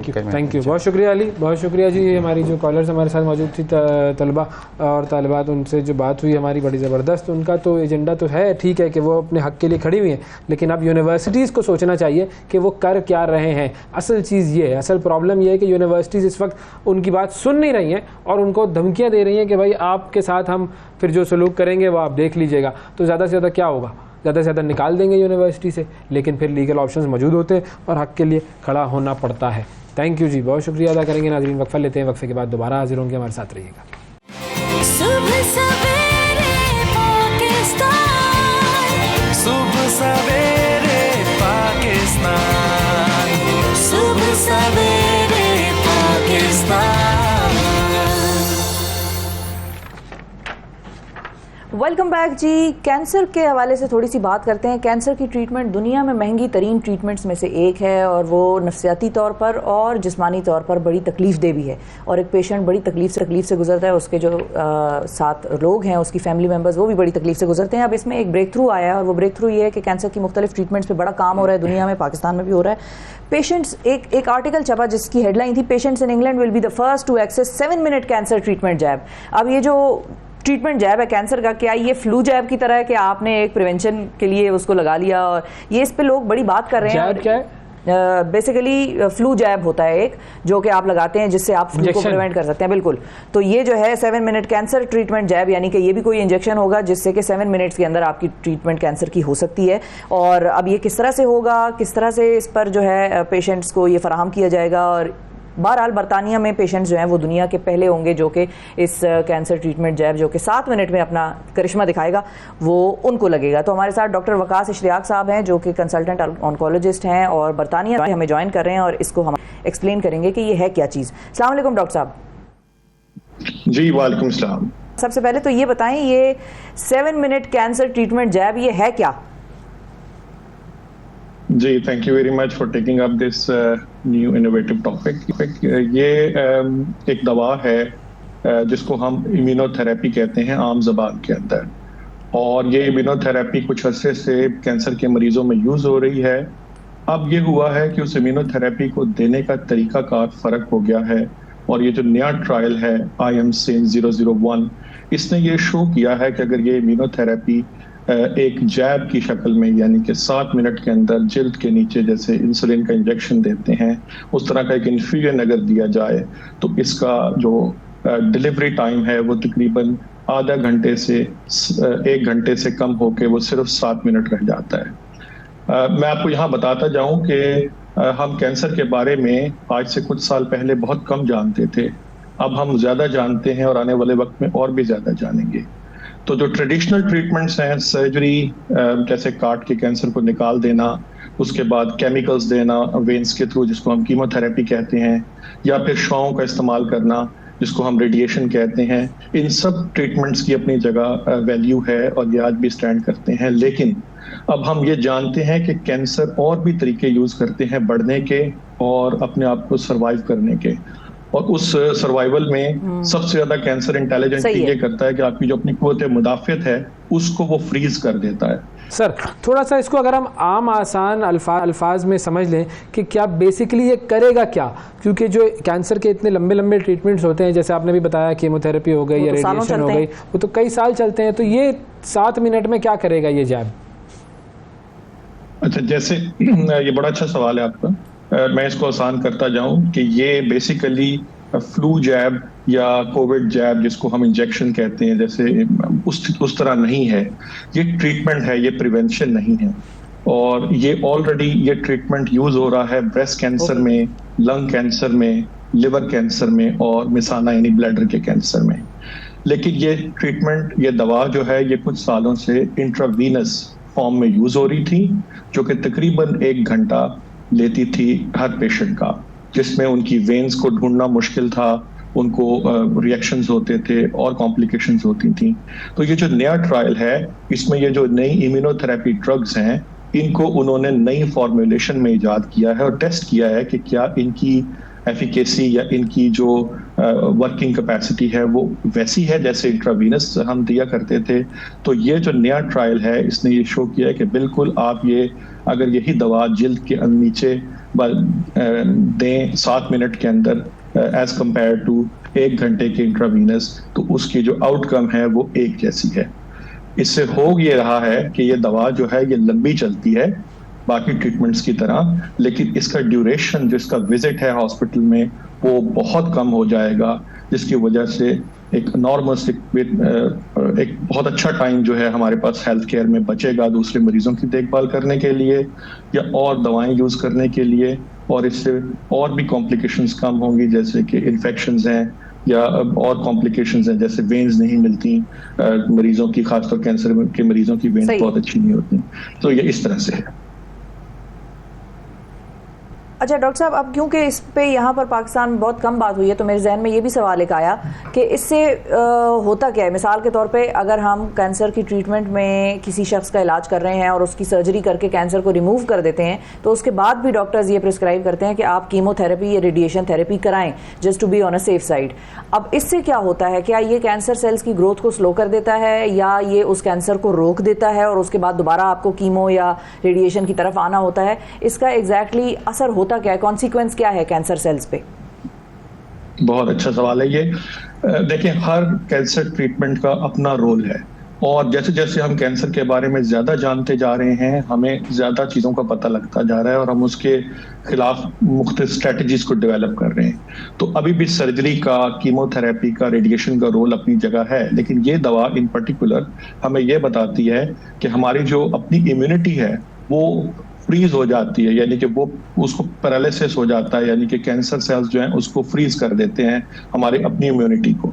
तो ये इम्यूनोथेरेपीज, जैसे कि इनके नाम से जाहिर है इम्यूनोथेरेपीज, ये आपकी अपनी इम्यूनिटी को कैंसर के अगेंस्ट स्ट्रॉन्ग करती हैं, बेहतर करती हैं। तो आपकी अपनी जो क़ुव्वत मुदाफ़अत है जो कैंसर के खिलाफ लड़ती है उसको ये बूस्ट करता है, और इस तरह कैंसर जो है वो बहुत अरसे तक जो है बढ़ता नहीं है या वापस। सस्ता है, और दुनिया में कहाँ कहाँ ये इस्तेमाल हो रहा है? पाकिस्तान में भी हो रहा है ये यूज? जी, पाकिस्तान के अंदर ये मेरी इत्तला के मुताबिक अभी तक तो प्राइवेट सेक्टर में ज्यादा यूज हो रहा है। बरतानिया में ये दवा जो है वो सबको ही अवेलेबल है। यहाँ एक फंड है, उसको कहते हैं कैंसर ड्रग फंड, या उसको ब्लू टेक भी आजकल उसका नाम है। वो एक स्पेशल ऑथराइजेशन है फंडिंग की, लेकिन जो लोग इस क्राइटेरिया पे पूरे उतरते हैं कि उनकी बीमारी के हवाले से अगर उनको ये दवा दी जा सकती है, तो उन सब लोगों के लिए ये एक जैसी दवा अवेलेबल है। ये महंगे इंजेक्शन हैं, ये महंगी दवाई है, और ये जो है इसकी जो कॉस्टिंग है, जहाँ NHS के अंदर जो कंपनीज जो हैं वो निगोशिएट करती हैं, वो काफी रिबेटेड रेट्स होते हैं। वो ये लोग डिस्क्लोज नहीं करते, लेकिन ये दवा पाकिस्तान के अंदर जो है वो काफी महंगी और प्राइवेट सेक्टर में अवेलेबल। बिल्कुल सही है। बहुत शुक्रिया अदा करेंगे। डॉक्टर वकास इश्तियाक मौजूद थे, ऑन्कोलॉजिस्ट हैं और कंसल्टेंट क्लिनिकल ऑन्कोलॉजिस्ट हैं, और बरतानिया से हमें 7 मिनट कैंसर ट्रीटमेंट जैब के हवाले से आगाह कर रहे थे। एक वक्फे की तरफ हमें बढ़ना है, वक्फे के बाद आपसे दोबारा मिलेंगे। Stay with us. सुबह सवेरे पाकिस्तान, सुबह सवेरे पाकिस्तान, सुबह सवेरे पाकिस्तान। Welcome back. सुबह सवेरे पाकिस्तान में एक मरतबा फिर खुश आमदीद। अब आपकी मुलाकात करवा रहे हैं पाकिस्तान के एक बड़े ज़बरदस्त नामवर यंग एक्टर म्यूजिशियन से, और ये वो शख्सियत हैं कि जो कि हमारे स्टूडियो में आकर यलगार मचा देंगे, और फिर हम इन्हें किसी परिजात की तरह ढूंढते रहेंगे, सोचते रहेंगे कि ये बंदा क्या करके क्या चला गया। हमारे साथ मौजूद हैं अहमद तहा गनी साहब। अस्सलाम वालेकुम। वालेकुम अस्सलाम। कैसे हैं आप? बिल्कुल ठीक, thank you so much. Pakistan की नामवर अदाकारा, होस्टिंग भी अदाकारी होती है, हमारे साथ मौजूद है। इनको कौन नहीं जानता जी, पर thank you so much for having me on your show. After long time आपसे हमारे म्यूजिक के सेशंस लगे, और अब आजकल क्या हो रहा है? So आजकल I'm doing the same thing that I was doing a little while ago. I'm pursuing my acting career. I am working towards making more music. मुझे लगा आप कहने लगे I'm working towards making more money. ये तो it's understood. It obviously that goes without saying. बिल्कुल। I do involve myself in little business adventures, you know, endeavors right there. जब भी टाइम मिल जाए, but more less I am just primarily focusing on acting and music. जी, जबरदस्त। ये जो आपने अपने एक ये क्या है, ये कौन सा जानवर है ये? This is a lion. जबरदस्त। जी जी, बट इसकी कोई पॉलिटिकल मैं एफिलिएशन भी नहीं यही है पूछना क्योंकि कि मुझे आप पता क्या बताना चाह है रहे एज अ जर्नलिस्ट जो है ना, आप लोगों की हमेशा एक नज़र होती है किसी ना किसी पॉलिटिकल एंगल पे, तो no this is just a line and लेकिन हम इट जो- डजंट रिप्रेजेंट एनीबॉडी। हम असल में ब्रेक से पहले अब ये बात कर रहे थे कि हम अपने मुल्क के साथ बहुत कुछ ऐसा कर रहे हैं और फिर उसके बाद हम सोचते हैं कि हमारे कोई हालात आएगा सही क्यों बचाने। नहीं हो रहे। हमारा अपना जो किरदार है हमारे मुल्क के लिए वो बड़ा अजीब सा हो गया है। देखिए, मेरा ये मानना है कि चेंज इज़ नेवर एक्सट्रिंसिक। ये कोई ऐसी चीज़ नहीं होती है जो आपके ऊपर अगर मुसल्लत कर दी जाए तो ये आएगी। अगर आपने एक्चुअली में चेंज होना है या अपने आप को चेंज करना है या आप चेंज देखना चाहते हैं तो वो अंदर से आती है। सो फॉर एग्जांपल मैं देखता हूँ कि हमारा सबसे बड़ा प्रॉब्लम हमारी कंट्री में लिटरिंग का है, which is something that it's a very big pet peeve for me। मुझे बहुत बुरा लगता है जब भी मैं किसी को लिटर करते हुए देखता हूँ। तो मैं यही सोचता हूँ कि क्या अगर आप अपने घर में होंगे तो क्या आप कोई चीज़ इस्तेमाल करने के बाद इसी तरह फेंकेंगे? कमरे में ऐसे ही फेंक देंगे? तो ऐसा तो नहीं होना चाहिए। और ये हमारी गवर्नमेंट की सिर्फ रिस्पॉन्सिबिलिटी नहीं है कि वो आके इस तरह की चीज़ों को चेक रखे, ये हमारी सिटीजन्स की रिस्पॉन्सिबिलिटी है कि यस, अगर कोई एक डेजिग्नेटेड एरिया है जिसमें ट्रैश को फेंकना चाहिए तो ट्रैश वहाँ ही जाना एफर्ट कर लें। बिल्कुल। लेकिन अगर आपके सामने कभी कोई इस तरह कर रहा होता है तो आप करते क्या? मैं उनके पास जाके बोल देता हूँ, मैं कहता हूँ प्लीज़ आप ये मत करें। और बहुत दफ़ा लोगों ने मुझसे ये भी कहा है कि क्यों आपको क्या मसला कौन है? होते हैं ये? तो मुझे मुझे ये होता है कि देखें, मैं जो भी हूँ, मेरी जगह है ये, मेरा मुल्क है ये, आप इसको गंदा मत करें। आपका भी उतना ही है जितना है, तो ये आपका भी उतना ही घर है जितना मेरा है। तो प्लीज हम मिलकर अपने घर को साफ रखने की कोशिश करते हैं। लेकिन ज्यादातर लोग तो वो ये कहते हैं यार ये आप किताबी बातें हमारे सामने मैं मत आपको किया बताऊं, इससे हमारा जो इंप्रेशन जा रहा होता है, जो लोग बाहर से आते हैं। एक छोटे से बच्चे से मेरी मुलाकात हुई, मुझे नहीं पता पहले प्रोग्राम में मैंने ये बात की है ये नहीं, उसने अपनी माँ से पूछा, मैं उसके सामने खड़ी हुई थी और लोग जाहिर है उन्होंने पाकिस्तान में फिर रहा था, सड़कें देख रहा था, कचरा है, रैपर्स हैं, प्लास्टिक की बोतलें हैं, तो उसने अपनी माँ से पूछा कि do Pakistani is not love their country? तो अब हमें समझ नहीं आई वो क्या पूछना चाह रहा है। तो उसने अपनी माँ ने कहा no no they love their country. तो कहते हैं फिर why are they making a mess around themselves, why are they littering? तो ये उस बच्चे ने सिर्फ परसीव किया हमारे बारे में, हमारा रवैया देखकर अपने मुल्क के लिए कि भाई हम अपने मुल्क से मोहब्बत नहीं करते, इसलिए हम उसको गंदा कर रहे हैं। अच्छा, आपका एक्टिंग का करियर जो है वो किस बुनियाद पर शुरू हुआ था? मतलब ये कि you being the youngest of the siblings, not coming from an acting or music background? Not really, no.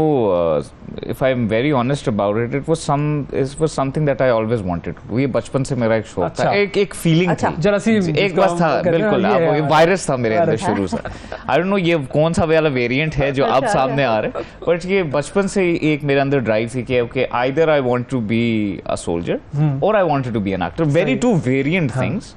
But these are the two things that I wanted. Soldier तो आपने घर में देखा, तो वो तो समझ में आया। ठीक है, वो मैंने देखा। एक्टर किसको देखा आपने? Inspiration?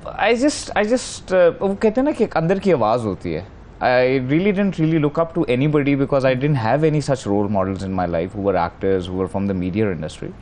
But it always fascinated me, you know, like how you can be a completely different person और आपको you know like अच्छा सा तैयार होकर लोगों के सामने प्रेजेंट होकर जाना है और बात करनी है and you know try to convince them that you are not yourself. So it fascinated me from a very young age. और फिर स्कूल्स में भी मैं थ्रू आउट अपनी ड्रामा सोसाइटीज़ में हिस्सा लेता रहा, थिएटर प्लेज करता रहा। I had my first TV exposure when I was in the 2nd grade. अच्छा। और PTV कोयटा के अंदर वो एक छोटा सा सेगमेंट करते होते थे बच्चों के लिए, और उस सेगमेंट में वो उन्होंने वो जैसे बच्चों की पुरानी कहानियां थी, तो एक खरगोश और एक कछुए की कहानी थी जिसमें मैं खरगोश बना था। अच्छा। So that was my first negative lead. School में टेबल्स में दरख्त बने हुए होते हैं। बिल्कुल, तो अल्लाह का शुक्रिया था कि खरगोश को नेगेटिव क्यों कहा? बिकॉज वो स्टोरी में नेगेटिव। देखिए कछुआ स्लो है, इसका ये मतलब थोड़ी है कि अब कछुए से तेज और कोई ना जाए। हाँ, बात तो आपकी बिल्कुल सही है, बट वो स्टोरी के कॉन्टेक्स्ट में it was taken as such. लेकिन उसके बाद नेगेटिव रोल्स में या पॉजिटिव रोल्स में जब सिलेक्ट करना होता है अब इस स्टेज पे, तो ज्यादा प्रेफरेंस किसको देते हैं? मैं कैरेक्टर को दूंगा हमेशा। अच्छा। मैं ये नहीं देखता कि कैरेक्टर पॉजिटिव है, प्रोटोगनिस्ट है या एंटागनिस्ट है। मैं ये देखता हूँ कि कैरेक्टर का इम्पैक्ट कितना है और वो क्या स्टोरी के अंदर कितना रेलेवेंट है और वो स्टोरी को किस तरह आगे बढ़ा रहा है। अच्छा, उससे ज़्यादातर ज़रूरी ये चीज़ नहीं होती कि वो कितना ज़्यादा दिखाई दे रहा है, उसका इम्पैक्ट कितना है वो मेरे लिए मैटर करता है। तो मेरी प्रेफरेंस वो होती है। अभी उसी को मद्देनजर रखते हुए मैंने अपना पहला नेगेटिव लीड उठाया। अच्छा। यार okay, I can't really talk about much कि क्या है, but this is my first negative lead and I am very excited. How are you preparing for it? So I am या कोई जरूरत ही नहीं पड़ रही एक्टिंग नहीं जरूरत होती है। देखिए कोई भी बंदा ऐसे कह दे कि जी उसको प्रिपरेशन की जरूरत नहीं होती, आई थिंक आप जितना ज्यादा प्रिपेयर्ड होते हैं अच्छी तरह से उतना आप अच्छा परफॉर्म कर नजर आता है राइट। तो इसमें मेरे लिए थोड़ा सा डिफिकल्ट इसलिए था बिकॉज इससे पहले मैंने जितने भी कैरेक्टर्स किए वो बड़े लीनियर थे, वो one dimensional, very close to generally how I am. ये वाला बिल्कुल बरक्स था। अच्छा, it has a lot of shades and फिर I had to sit down with the director and he explained it to me कि यार ओके मुझे मैं इसकी ये आर्क देखता हूँ तो इसमें आपने ये चीजें डालनी है। And it took us 2 days on set to actually get me into the groove. 2 दिन हमें लगे उसको बैठाते हुए कि अब फिर समझ में आया कि हाँ ये है जो चीज़ अब हमें चाहिए। सो जो उनके डायरेक्टर है his name is Adeel Siddiqui. I've done work with him before, but this time around मैं ये गारंटी से कह सकता हूँ इस तरह कैरेक्टर किसी ने मुझे करते हुए नहीं देखा। जबरदस्त। तो फिर हम देखेंगे स्क्रीन पर एक बहुत ही handsome, good looking, dashing villain को क्योंकि ये अंग्रेजी फिल्मों को जब हम देखते हैं हमें लगता है देखो विलन कितना खुश शक्ल लगता है और वो एक आम इंसान लगता है, लेकिन वो विलन हो सकता है। बिल्कुल, हम उसको जो है ना वो कैरिकेचर सा बना देते हैं। बिल्कुल। और इस कैरेक्टर की स्पेशलिटी ये है कि ये by the looks of things is very innocent, but ये इनोसेंट है अंदर से मीसना है ये। बिल्कुल। So I just did my plays, उसका नाम मीसनी था। बिल्कुल। तो उसी तरह से उसी से कोई इंस्पिरेशन है इसकी भी कैरेक्टर की, not like the story itself, the story is completely different but the character itself is like this, it has a different shade altogether. अच्छा, अपने आप को अगर आप कंपेयर करें या एनालाइज करें तो आपको क्या लगता है कि आपकी इंस्पिरेशन एक्टिंग में कौन है? किसको आप देख के कहते हैं कि देखो यार ये है एक्टर जिसने कमाल कर दिया है? बस पाकिस्तान में तो मैं कहूँगा लेट मोइन अख्तर खान साहब, he is my favourite actor. उनसे मुझे नहीं लगता in terms of you know variation जितनी वेरिएशन है, जिस तरह वो अपने आप को किसी भी कैरेक्टर के अंदर ढाल लेते without any you know effort in it, is just so effortless and he was so effortless in all of his work। अगर आप जो जितना भी उनका काम देख लें तो आई थिंक उनसे ज़्यादा बेहतर टैलेंट आया नहीं। और बाहर में एल पचिनो है जो all the greats, Al Pacino, Robert De Niro. नए में I really like Ryan Gosling, he is very good, Chris Hemsworth. So but obviously इनकी लीग और उनकी लीग में बहुत फर्क है। वो उस जमाने में जिस तरह फिल्म्स बनती होती थी वो स्टाइल भी कुछ और था। बिल्कुल। हाँ, तो थोड़ा सा उस तरफ देखिएगा जी, एल पचिनो टाइप यार देख लेना। आई विश साल बाद आपने मेरी जिंदगी का सबसे अच्छा कॉम्प्लीमेंट एज एन एक्टर दी। You are very kind, you are very kind. नहीं लेकिन अब जाहिर है आपका म्यूजिक का भी एक है और वो शख्स बना सकता है जो who is really into music. अगर उसको नहीं सेंस या वो समझ नहीं रहा अपने काम को तो वो म्यूजिक नहीं प्रोड्यूस कर सकेगा। एक्टिंग चले फिर ज्यादा मुश्किल आपको वैसे दोनों में क्या लगता है? So this is a very interesting question. अगर very tricky because देखें दोनों मीडियम्स बहुत डिफरेंट है और दोनों मीडियम्स बिल्कुल एक जैसे हैं। कैसे? एक किसी भी ट्रैक का एक रिदम होता है, एग्जैक्टली लाइक दैट किसी भी एक सीन का एक रिदम होता है।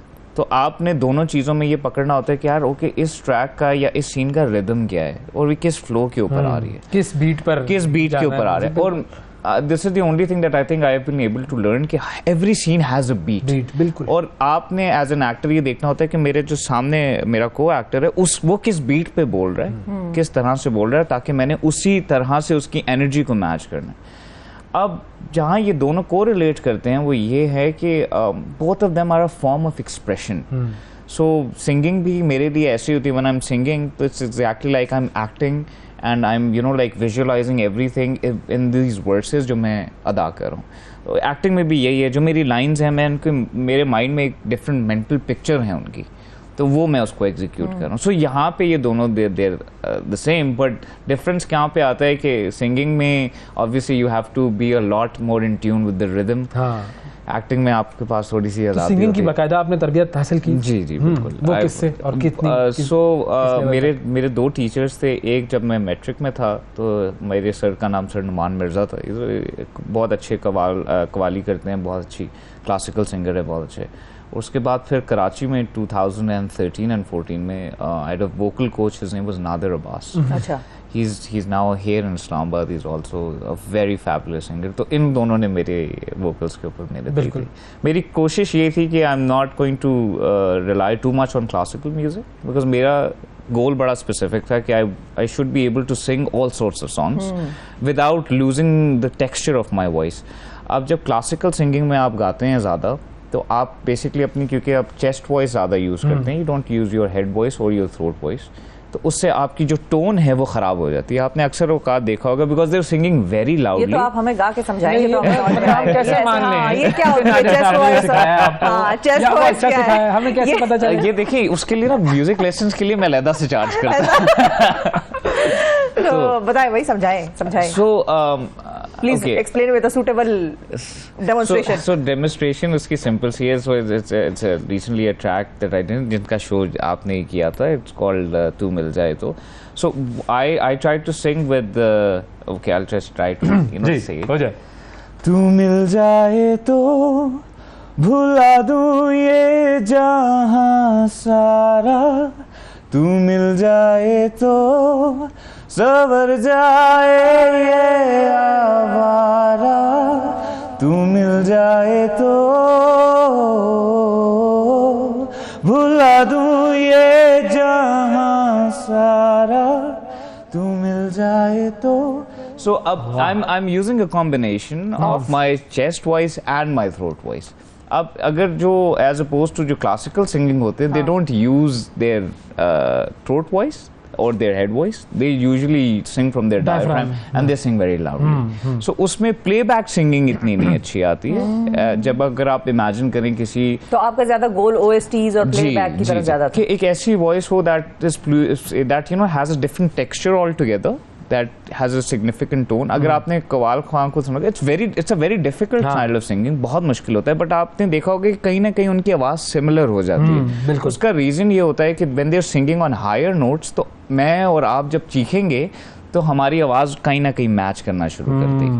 तो अगर आप लोअर नोट्स पे गाएंगे तो वहाँ पे आपकी अपनी ओरिजिनल टोन सामने नजर आती है. तो ये तो हमने नादिर साहब के जो उन्होंने सिखाया आपको, उसका नमूना देख लिया. अब नुमान साहब ने आपको क्या सिखाया, उसका भी नमूना देख लिया. नुमान साहब, वरना हम नहीं मानेंगे नुमान साहब ने क्या सिखाया. और नुमान साहब हमसे गिला करेंगे कि नादिर साहब की तो आपने इतनी वो की है और वो मैं कर नहीं पाऊंगा, क्योंकि वो आई हैवंट संग like this in a long time. वो बहुत ऊपर चला जाता है. The idea is कि है म्यूजिक की बेस सेम है. So even if you have to be a playback singer, you have to have a basic understanding of how classical music is done. Because हमारी जो मौसीकी है वो तो based out of classical music ही है.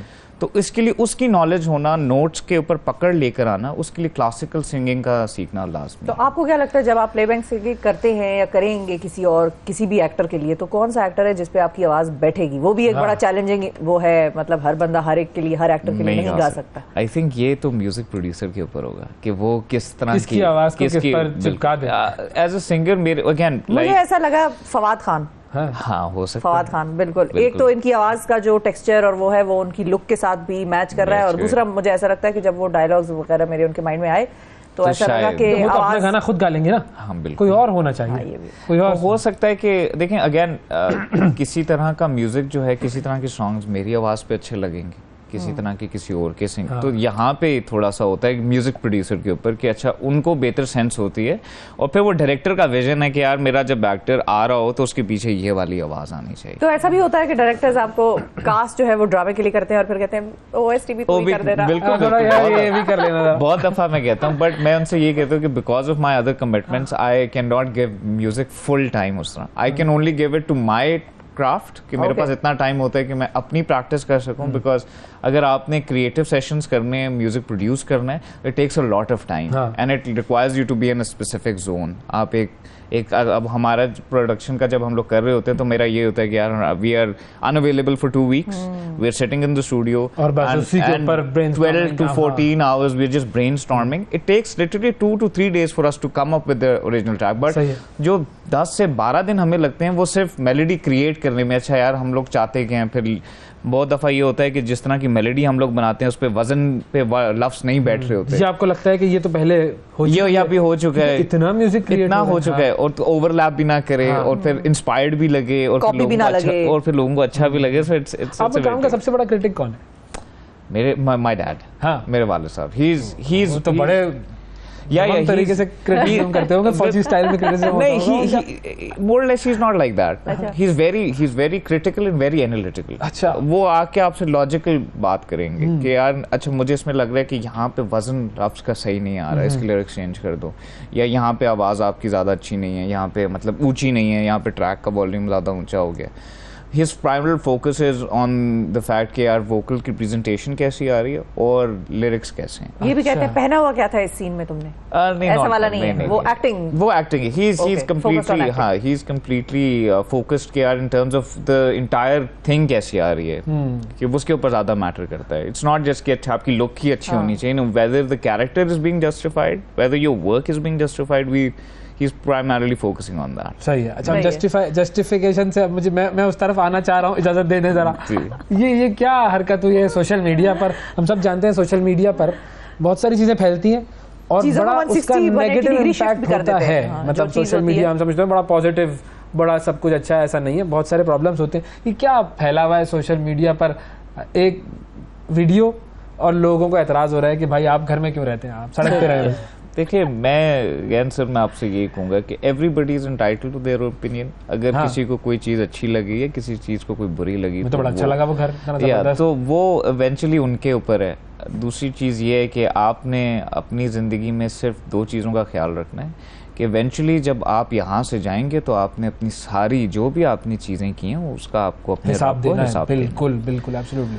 तो अगर आपकी ज़िंदगी में ये ओरिएंटेशन आपकी से ठीक हो तो आपको मसले नहीं होते अपनी ज़िंदगी की सिमत सीधी रखने के लिए.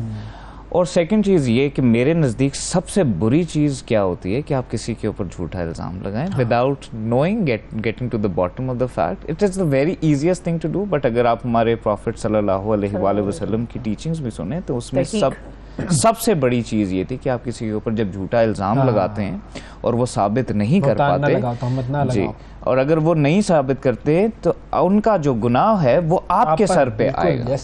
तो मैं तो कहता हूँ कि जी आप बहुत शौक से तनकीद करें, प्लीज मेरे गुनाह ले लें, प्लीज आए. देखिए हमारे लिए सबसे आसान यही चीज़ होती है ना, कहने ठीक है यार इसके पास तो नहीं होगा, सही मीन से नहीं आया होगा, सब 2 नंबर है, सब 2 नंबर है. तो मैं कहूँगा चलें, अगर आपको ऐसा लगता है तो ठीक है भाई, आपका ओपिनियन है. मैं आपका ओपिनियन तो नहीं चेंज कर सकता क्योंकि नंबर 1 आप मुझे नहीं पाल रहे, मेरा रब मुझे पालता है. और आप मुझे जानते भी नहीं है. आप मुझे जानते भी नहीं है. दूसरी बात, मेरा रब मुझे पाल रहा है. और हमारे जो फैमिली की ट्रेनिंग है और वो यही है कि हलाल होता है, हराम होता है, चाहे वो 1 रुपया का हो, चाहे वो 1 अरब का हो. अच्छा, ये ओवरऑल मतलब मैं इसको एक थोड़ा सा इस एंगल की तरफ लेके जाऊं कि हमारी सोसाइटी में क्या ये ट्रेंड हो चुका है कि हमारे पास अगर कुछ नहीं है तो हमें दूसरे के पास भी वो चीज़ अच्छी नहीं लग रही, चाहे वो हलाल. मैं किसी अच्छी गाड़ी के पास से गुजरूंगा ना तो इस पे लकीर मार दूं, यार मेरे पास नहीं है. बहुत दफा ऐसा हुआ, मेरी गाड़ियों पे लाइंस लगी हुई होती बहुत different. Like I am not saying कि एनीबॉडी इज टारगेटिंग, ठीक है, पर मेरे भाई के साथ हो चुका है, मेरे दोस्तों के साथ हो चुका है. फिर यही कहता हूँ कि अल्लाह ताला हसद करने वालों से बचाए. बिल्कुल. और उसके लिए अल्लाह ताला ने हमें सूरत दी थी. लेकिन ये है कि वो सेल्फ पिटी या वो औरों के लिए, कोई गरीब आदमी होगा वो कुछ नहीं भी कर रहा होगा तो हम उसकी तरफ अपनी सारी पिटी दे देंगे कि भाई देखो वो बेचारा गरीब मासूम है, हालांकि वो हठधर्मी करेगा, वो काम नहीं कर रहा होगा, बच्चों को पाल नहीं रहा होगा, बच्चे सारे उसने मुलाजमतों पे लगाए होंगे. लेकिन कोई अमीर आदमी हक हलाल में भी अगर ज्यादा कमा लेगा तो हम उसको शक की निगाह से और नफरत से देखेंगे. देखिए मैं ये कहता हूँ कि अगेन इसमें कोई बुरी बात नहीं है. अगर कोई आपको शक की नजर से देख रहा है, देखें. अगर आपको लगता है कोई चीज़ सही नहीं है तो नहीं होगी सही, बट उसकी प्रॉपर तहकीक करें. उसके लिए इन्वेस्टिगेटिव एजेंसीज अवेलेबल हैं. उसके पास अगर आपको कोई प्रॉब्लम इस तरह का इशू लगता है तो आपके पास एक लीगल एपरेटस है, उसको इस्तेमाल करें, पिटिशन करें. मैं तो ये कहूँगा कि यार अगर आपको किसी भी बंदे के ऊपर लग रहा है, you have the courts, go to them, तहकीक करवाएं कि यार get to the bottom of this. हम तो जानना चाहते हैं. इस बात ने चैप्टर ही क्लोज कर दिया. जबरदस्त, बेहतरीन बात. थैंक यू आपने वक्त दिया. Thank you so much. हमारे साथ थे अल पचीनो, कल पचीनो जी, जबरदस्त. थैंक यू जी, थैंक यू, बहुत शुक्रिया. नाज़रीन वक्फा लेते हैं, वक्त के बाद दोबारा हाजिर होंगे, हमारे साथ रहिएगा. सुबह सवेरे पाकिस्तान, सुबह सवेरे पाकिस्तान, सुबह सवेरे पाकिस्तान.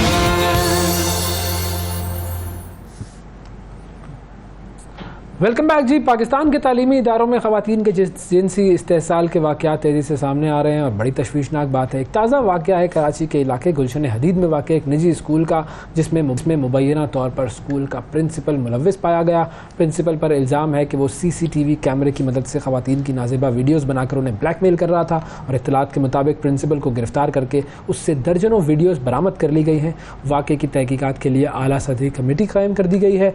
ताहम ऐसे स्कैंडल्स का मुसलसल मंजर आम पर आना ये बड़ी तशवीश की बात है और माशरे में अखलाकी इक़्तिदार की पामाली का एक और सबूत है। इस हवाले से हम बात करेंगे। हमारे मौजूद हैं जनाब फयाज़ यूनुस साहब। उनसे पहले बात करते हैं कि ये वाक़या क्या हुआ। अस्सलाम वालेकुम फयाज़ साहब। जी भाई साहब। जी फयाज़ साहब बताइए इस वाक़े की क्या तफसीलात है।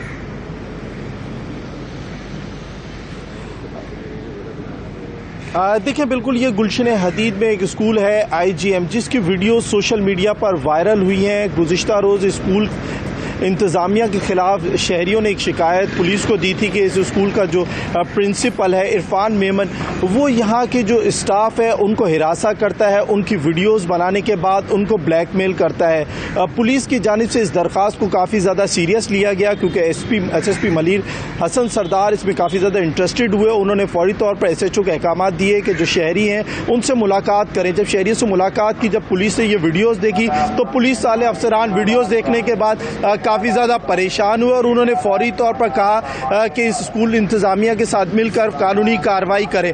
पुलिस अफसरान ने स्कूल इंतज़ामिया के साथ मिलने के बाद वाक़े का मुकदमा दर्ज किया और इनको कहा कि स्कूल का जायज़ा लें। 25 से ज़ायद वीडियोज़ मिली हैं जिनमें स्कूल स्टाफ के 4 टीचर्स हैं जिनकी 25 वीडियोज़ मुख्तलिफ औकात की हैं। पुलिस का कहना है कि CCTV लगवाने वाला जो अली लोधी और इलेक्ट्रीशियन शकील, इस तमाम तर गिनोने धंधे का हिस्सा है और ये तमाम तर लोग भी जो स्टाफ है स्कूल का उनको ब्लैकमेल करने के लिए कोशिशें कर रहे थे।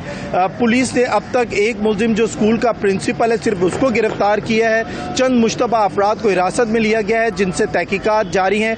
गुलशन हदीद के जो शहरी हैं वो इस वाक़े के बाद काफ़ी ज़्यादा खौफजदा हैं क्योंकि गुलशन हदीद में काफ़ी ज़्यादा तादाद में प्राइवेट स्कूल्स हैं जिनके लिए कोई SOPs नहीं है। तमाम तर जो स्कूल इंतज़ामिया है उन पर कोई चेक एंड बैलेंस नहीं है। शहरियों ने मुतालबा किया है कि आइंदा ऐसे वाक़यात से रुकने के लिए इक़दामात किए जाएं। बिल्कुल ठीक है जी, बहुत शुक्रिया जी। हमें राफिया मल्ला साहबा भी ज्वाइन करेंगी जो कि एडिशनल डायरेक्टर हैं registration of private schools government of Sindh की। उनसे हम बात करेंगे कि ऐसे स्कूलों के साथ हुकूमत क्या कर सकती है और किस तरीके से इस तरह के वाक़यात को रोका जा सकता है। जी राफिया मल्ला साहबा, अस्सलाम वालेकुम। वालेकुम सलाम। राफिया साहबा, ये जो वाक़या सामने आया है इसके बाद स्कूल के खिलाफ क्या कार्रवाई होगी और कैसे मजीद वाक़यात को रोका जा सकता है? स्कूल के खिलाफ हमने कल ही खत सील करने के लिए कंसर्न DC को भी हमने खत लिखा है कि इस स्कूल को सील किया जाए। बाकी इस शख्स के खिलाफ ऑलरेडी कार्रवाई हो चुकी है, ये लॉकअप में है और लॉ एनफोर्समेंट जो हमारी एजेंसीज हैं उसने इसको कंप्लीट टेकअप किया हुआ है। हमारे तालीम की तरफ से हमने सील करने को लिख लिया है। हमारी इंस्पेक्शन की कमेटी जो हमने कल कॉन्स्टिट्यूट की थी, सुबह स्कूल पहुंची तो स्कूल बंद था। हमें पता चला कि वो जो हेड मिस्ट्रेस थी ये खुद प्रिंसिपल और ओनर था, वो हेड मिस्ट्रेस इसकी बहन थी। तो इस वक्त मेरी कमेटी बहन के पास घर पे गई हुई है। स्कूल तो सील किया है, वो बंद है, तो बहन से वो पूछने गई है क्योंकि वो भी वहाँ जिम्मेदार थी और हेड मिस्ट्रेस थी कि भाई फिर ये सब कैसे हो रहा था, ये सब मालूमात लेने के लिए। तो बाकी जो स्कूल्स हैं उनके लिए क्या SOPs हैं और किस तरह से आप लोग ये यकीनी बनाएंगे कि इस तरह के वाक़यात ना हो? कोई तरीक़ाकार, कोई प्रोसीजर, क्योंकि स्कूल तो कई स्कूल खुले हुए हैं। SOPs तो बिल्कुल है ना। अच्छा, कि हमारा पूरा इंफ्रास्ट्रक्चर जो है वो ये होगा, टीचर्स की क्वालिफिकेशन ये होगी, फीस स्ट्रक्चर ये होगा। अब ये एक इंडिविजुअल का एक फेल है, कलेक्टिवली स्कूल तमाम ऐसे नहीं है। अगर कोई एक निकल आए उस वजह से काली भेड़ की वजह से पूरे मुआशरे पे छींटे उठती हैं और स्कूल्स पे।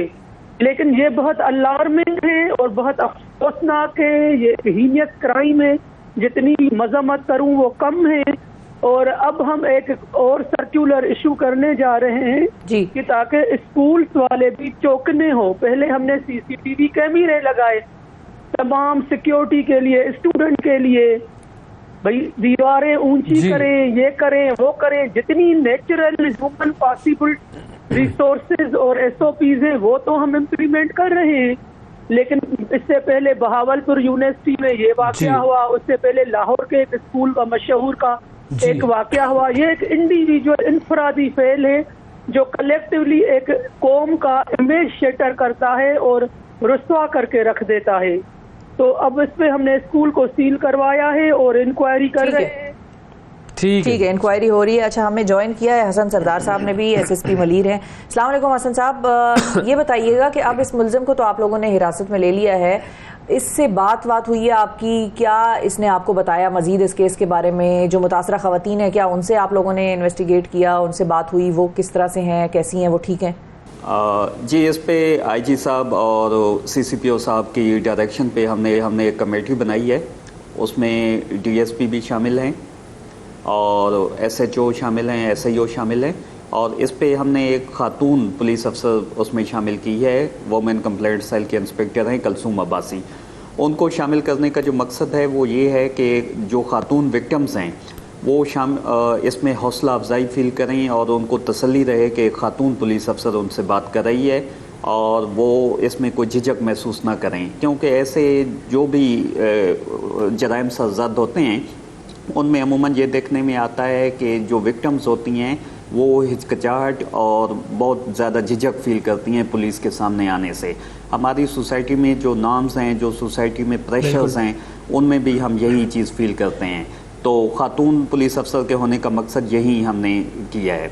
तो हम हत्तुल वसा ये भी कोशिश कर रहे हैं कि उनकी आइडेंटिटी को भी शो ना किया जाए। हमने कल स्टेट की जानिब से FIR लॉन्च की है, लेकिन कोई भी खातून, हम उनकी हौसला अफजाई ये भी कर रहे हैं कि वो अपनी जानिब से भी FIR लॉन्च कराएंगे। फ़िलहाल जो हमने पुलिस स्टेट की जानिब से FIR लॉन्च की है वो 376, 509, 506 और 25 टेलीग्राफिक एक्ट के तहत लॉन्च की है। लेकिन अगर ये ख़वातीन लॉन्च कराएंगी तो उनकी हम 154 के तहत CRPC के तहत हम उनके बयानात लेंगे और उनकी ज़्यादती उनके साथ जो हुई है तो उनकी FIRs भी लॉन्च की जाएंगी। ठीक है जी, बहुत शुक्रिया अदा करेंगे जी। हमारे साथ हसन सरदार साहब SSP महीर भी मौजूद थे। जो लोग अपने बच्चों को भेजते हैं वो भी ज़रा देखें, जो लोग अपनी बच्चियों को स्कूलों में काम करने के लिए भेजते हैं वो भी ज़रा देखें। हम सबको बहैसियत माशरा आंखें खुली रखने की ज़रूरत है, क्योंकि हमारी आँखों के सामने बहुत सारी चीज़ें हो रही होती हैं लेकिन हम देख नहीं पाते हैं। अपनी आँखें खोलें और एक एक चीज़ को स्क्रूटनाइज करें। वक्फा लेते हैं, वक्फे के बाद दोबारा हाजिर होंगे। सुबह सवेरे पाकिस्तान, सुबह सवेरे पाकिस्तान, सुबह सवेरे Pakistan. Welcome back. Saudi Arabia में फुटबॉल अपने उरूज पर है। बड़े बड़े खिलाड़ियों को साइन किया जा रहा है। वहां पर रोनाल्डो भी पहुंच गए, वहां पर करीम बेंजीमा भी पहुंच गए और अब वहां पर पहुंची हैं मारिया खान, पहली पाकिस्तानी फुटबॉल की खिलाड़ी जिन्हें सऊदी प्रीमियर लीग के लिए साइन किया गया है। मारिया खान हमारे साथ मौजूद है। अस्सलाम वालेकुम। वालेकुम सलाम। Thank you, Maria, for joining and congratulations. Thank you so much. So after Ronaldo, after Karim Benzema, we will see you in action in Saudi Arabia. Inshallah. I'm actually preparing my things to go there in the next few days. अच्छा, so something that we've been thinking ke last time chitasu sara khabara shaviva no either you speak Pashto or you speak English. No, da means ke da Urdu wale skip kara matlab English razi maafi wala la Urdu la pura na de. Urdu पूरी नहीं है वो कह रही हैं। कोई बात नहीं, जितनी है उतनी कर लें। थोड़ी बहुत पूरी कर ले, क्योंकि आधे पाकिस्तानी ऐसे हैं जो पश्तो नहीं समझते और आधे ऐसे हैं होंगे जो अंग्रेजी नहीं समझते होंगे। तो हमारे जो दरमियान का मीडियम है वो उर्दू है, वो समझ तो खैर आपको आती है। ये हमारे नाजरीन को बताएं, which ever language you prefer, English थोड़ी उर्दू या प्रॉपर पश्तो, कि पाकिस्तान से कितना ताल्लुक है, कब कब आते हैं, लास्ट टाइम कब आई थी, फैमिली का थोड़ा सा बैकग्राउंड बताएं। We have interviewed you before, लेकिन ये है कि जाहिर है people might have forgotten it, तो अब वो दोबारा जानना चाहेंगे कि भाई मारिया जमीला कौन है जिसको पाकिस्तान से सऊदी अरब ने जो साइन किया है।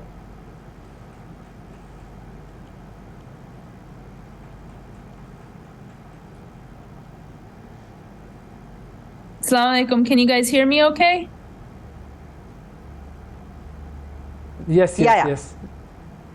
Okay. Khair the English ke boem, is that okay? We'll talk in English. Yes, sure. Okay. Sorry, go ahead. Yes, please. बिल्कुल। अब उधर question bande puina shwam. It was cutting out. The connection was poor. I'm sorry. अच्छा, the question was okay. When did you start playing football? And how did you start playing football? Relationship with Pakistan and football? Yeah. So I started playing football at the age of 6, and now I'm 33 years old, and I'm signing my first professional contract to go play in Saudi Arabia. So I think for me, and I'm married, so I think for me this is a really big thing, not just for me, not just for my family, but I think for other Pakistani athletes, especially female athletes. And, I think it's a big, sign for our country that, no matter your age, no matter your gender, you can still pursue sports and, be a good person, be a good wife, be a good, daughter, etc. So I really do, inshallah, my move to Saudi is able to open doors, not just for, Pakistani athletes in general, but really the great Pakistani female athletes that we have in the country. Inshallah. So this is the Eastern Flames Football Club. Which other players are playing with you in this club? So they've had so the rules in the league only allow for 7 foreign players to be in a team. The rest have to be Saudi or local players. So we have players from all over the world, the foreign players. So we have players from Colombia, we have players from Nigeria, we have players from Mexico. So really excited to join. It's going to be, a tough league, a tough team. So inshallah, I'm hoping to make Pakistan proud. And when is the tournament starting? So the league will start middle of October. October 14th, I believe, is our first game against Etihad, where Karim Benzema currently plays. So we'll be playing them. But I will leave in this next week to go begin preparations for the league. Right, and your family is also moving along with you, or is it just you for a while? Nay, it's just going to be me for a while. My husband's work is primarily here in the UAE, and my father is actually currently in Pakistan. He just relocated there, so my father's living in Pakistan, so he's a lot closer now, which is nice. So inshallah, I'll be able to see everybody quite frequently. Everyone's relatively close, so inshallah, I won't. So once you're done with this league, you have to come to Pakistan first, and then go back to your husband, okay? Done. Inshallah, tasul barazam. Also, inshallah. Also, tell our viewers about your connection with the Pakistan female football team. Yeah, so I currently represent the Pakistan women's national team. We've been active for almost 1 year now, and we have actually a tournament coming up in Saudi Arabia, where we will be one of 6 countries that have been invited to come participate in another tournament that the Saudi Arabia Football Federation is hosting. Wow, so best of luck for this tournament, and you're an inspiration for all the girls who I want still to remember achieve something big. that free kick, Yes. the famous free kick from Maria, Yes. which got viral on social media. and all Inshallah, over it was inshallah, on Noor media, and that was Barazi. the first time we interviewed you. But all the very best. Keep making us proud. Inshallah, more free kicks coming soon. Thank you Maria, thank you and best of luck for the tournament. नाजरीन, ये है जी पाकिस्तान की ख़वातीन। हमने शुरू में आगाज़ में आपको बताया था पाकिस्तान की लड़कियों की क्रिकेट टीम ने ज़बरदस्त टूर्नामेंट जीता और प्रोग्राम का अख्ताम भी जो है वो एक ऐसी खातून से किया जो कि अब सऊदी अरेबिया जाकर वहाँ के क्लब्स के लिए ज़बरदस्त खेलेंगी। और पूरे प्रोग्राम में तो एक खातून होती हैं, उनका भी क्या करना है, वो तो अब हैं इस प्रोग्राम में, तो हैं वही, ठीक है, सही है। नाजरीन, आज के प्रोग्राम में इतना ही, आपसे कल फिर मुलाकात करेंगे। अल्लाह हाफिज़। सुबह सवेरे पाकिस्तान, सुबह सवेरे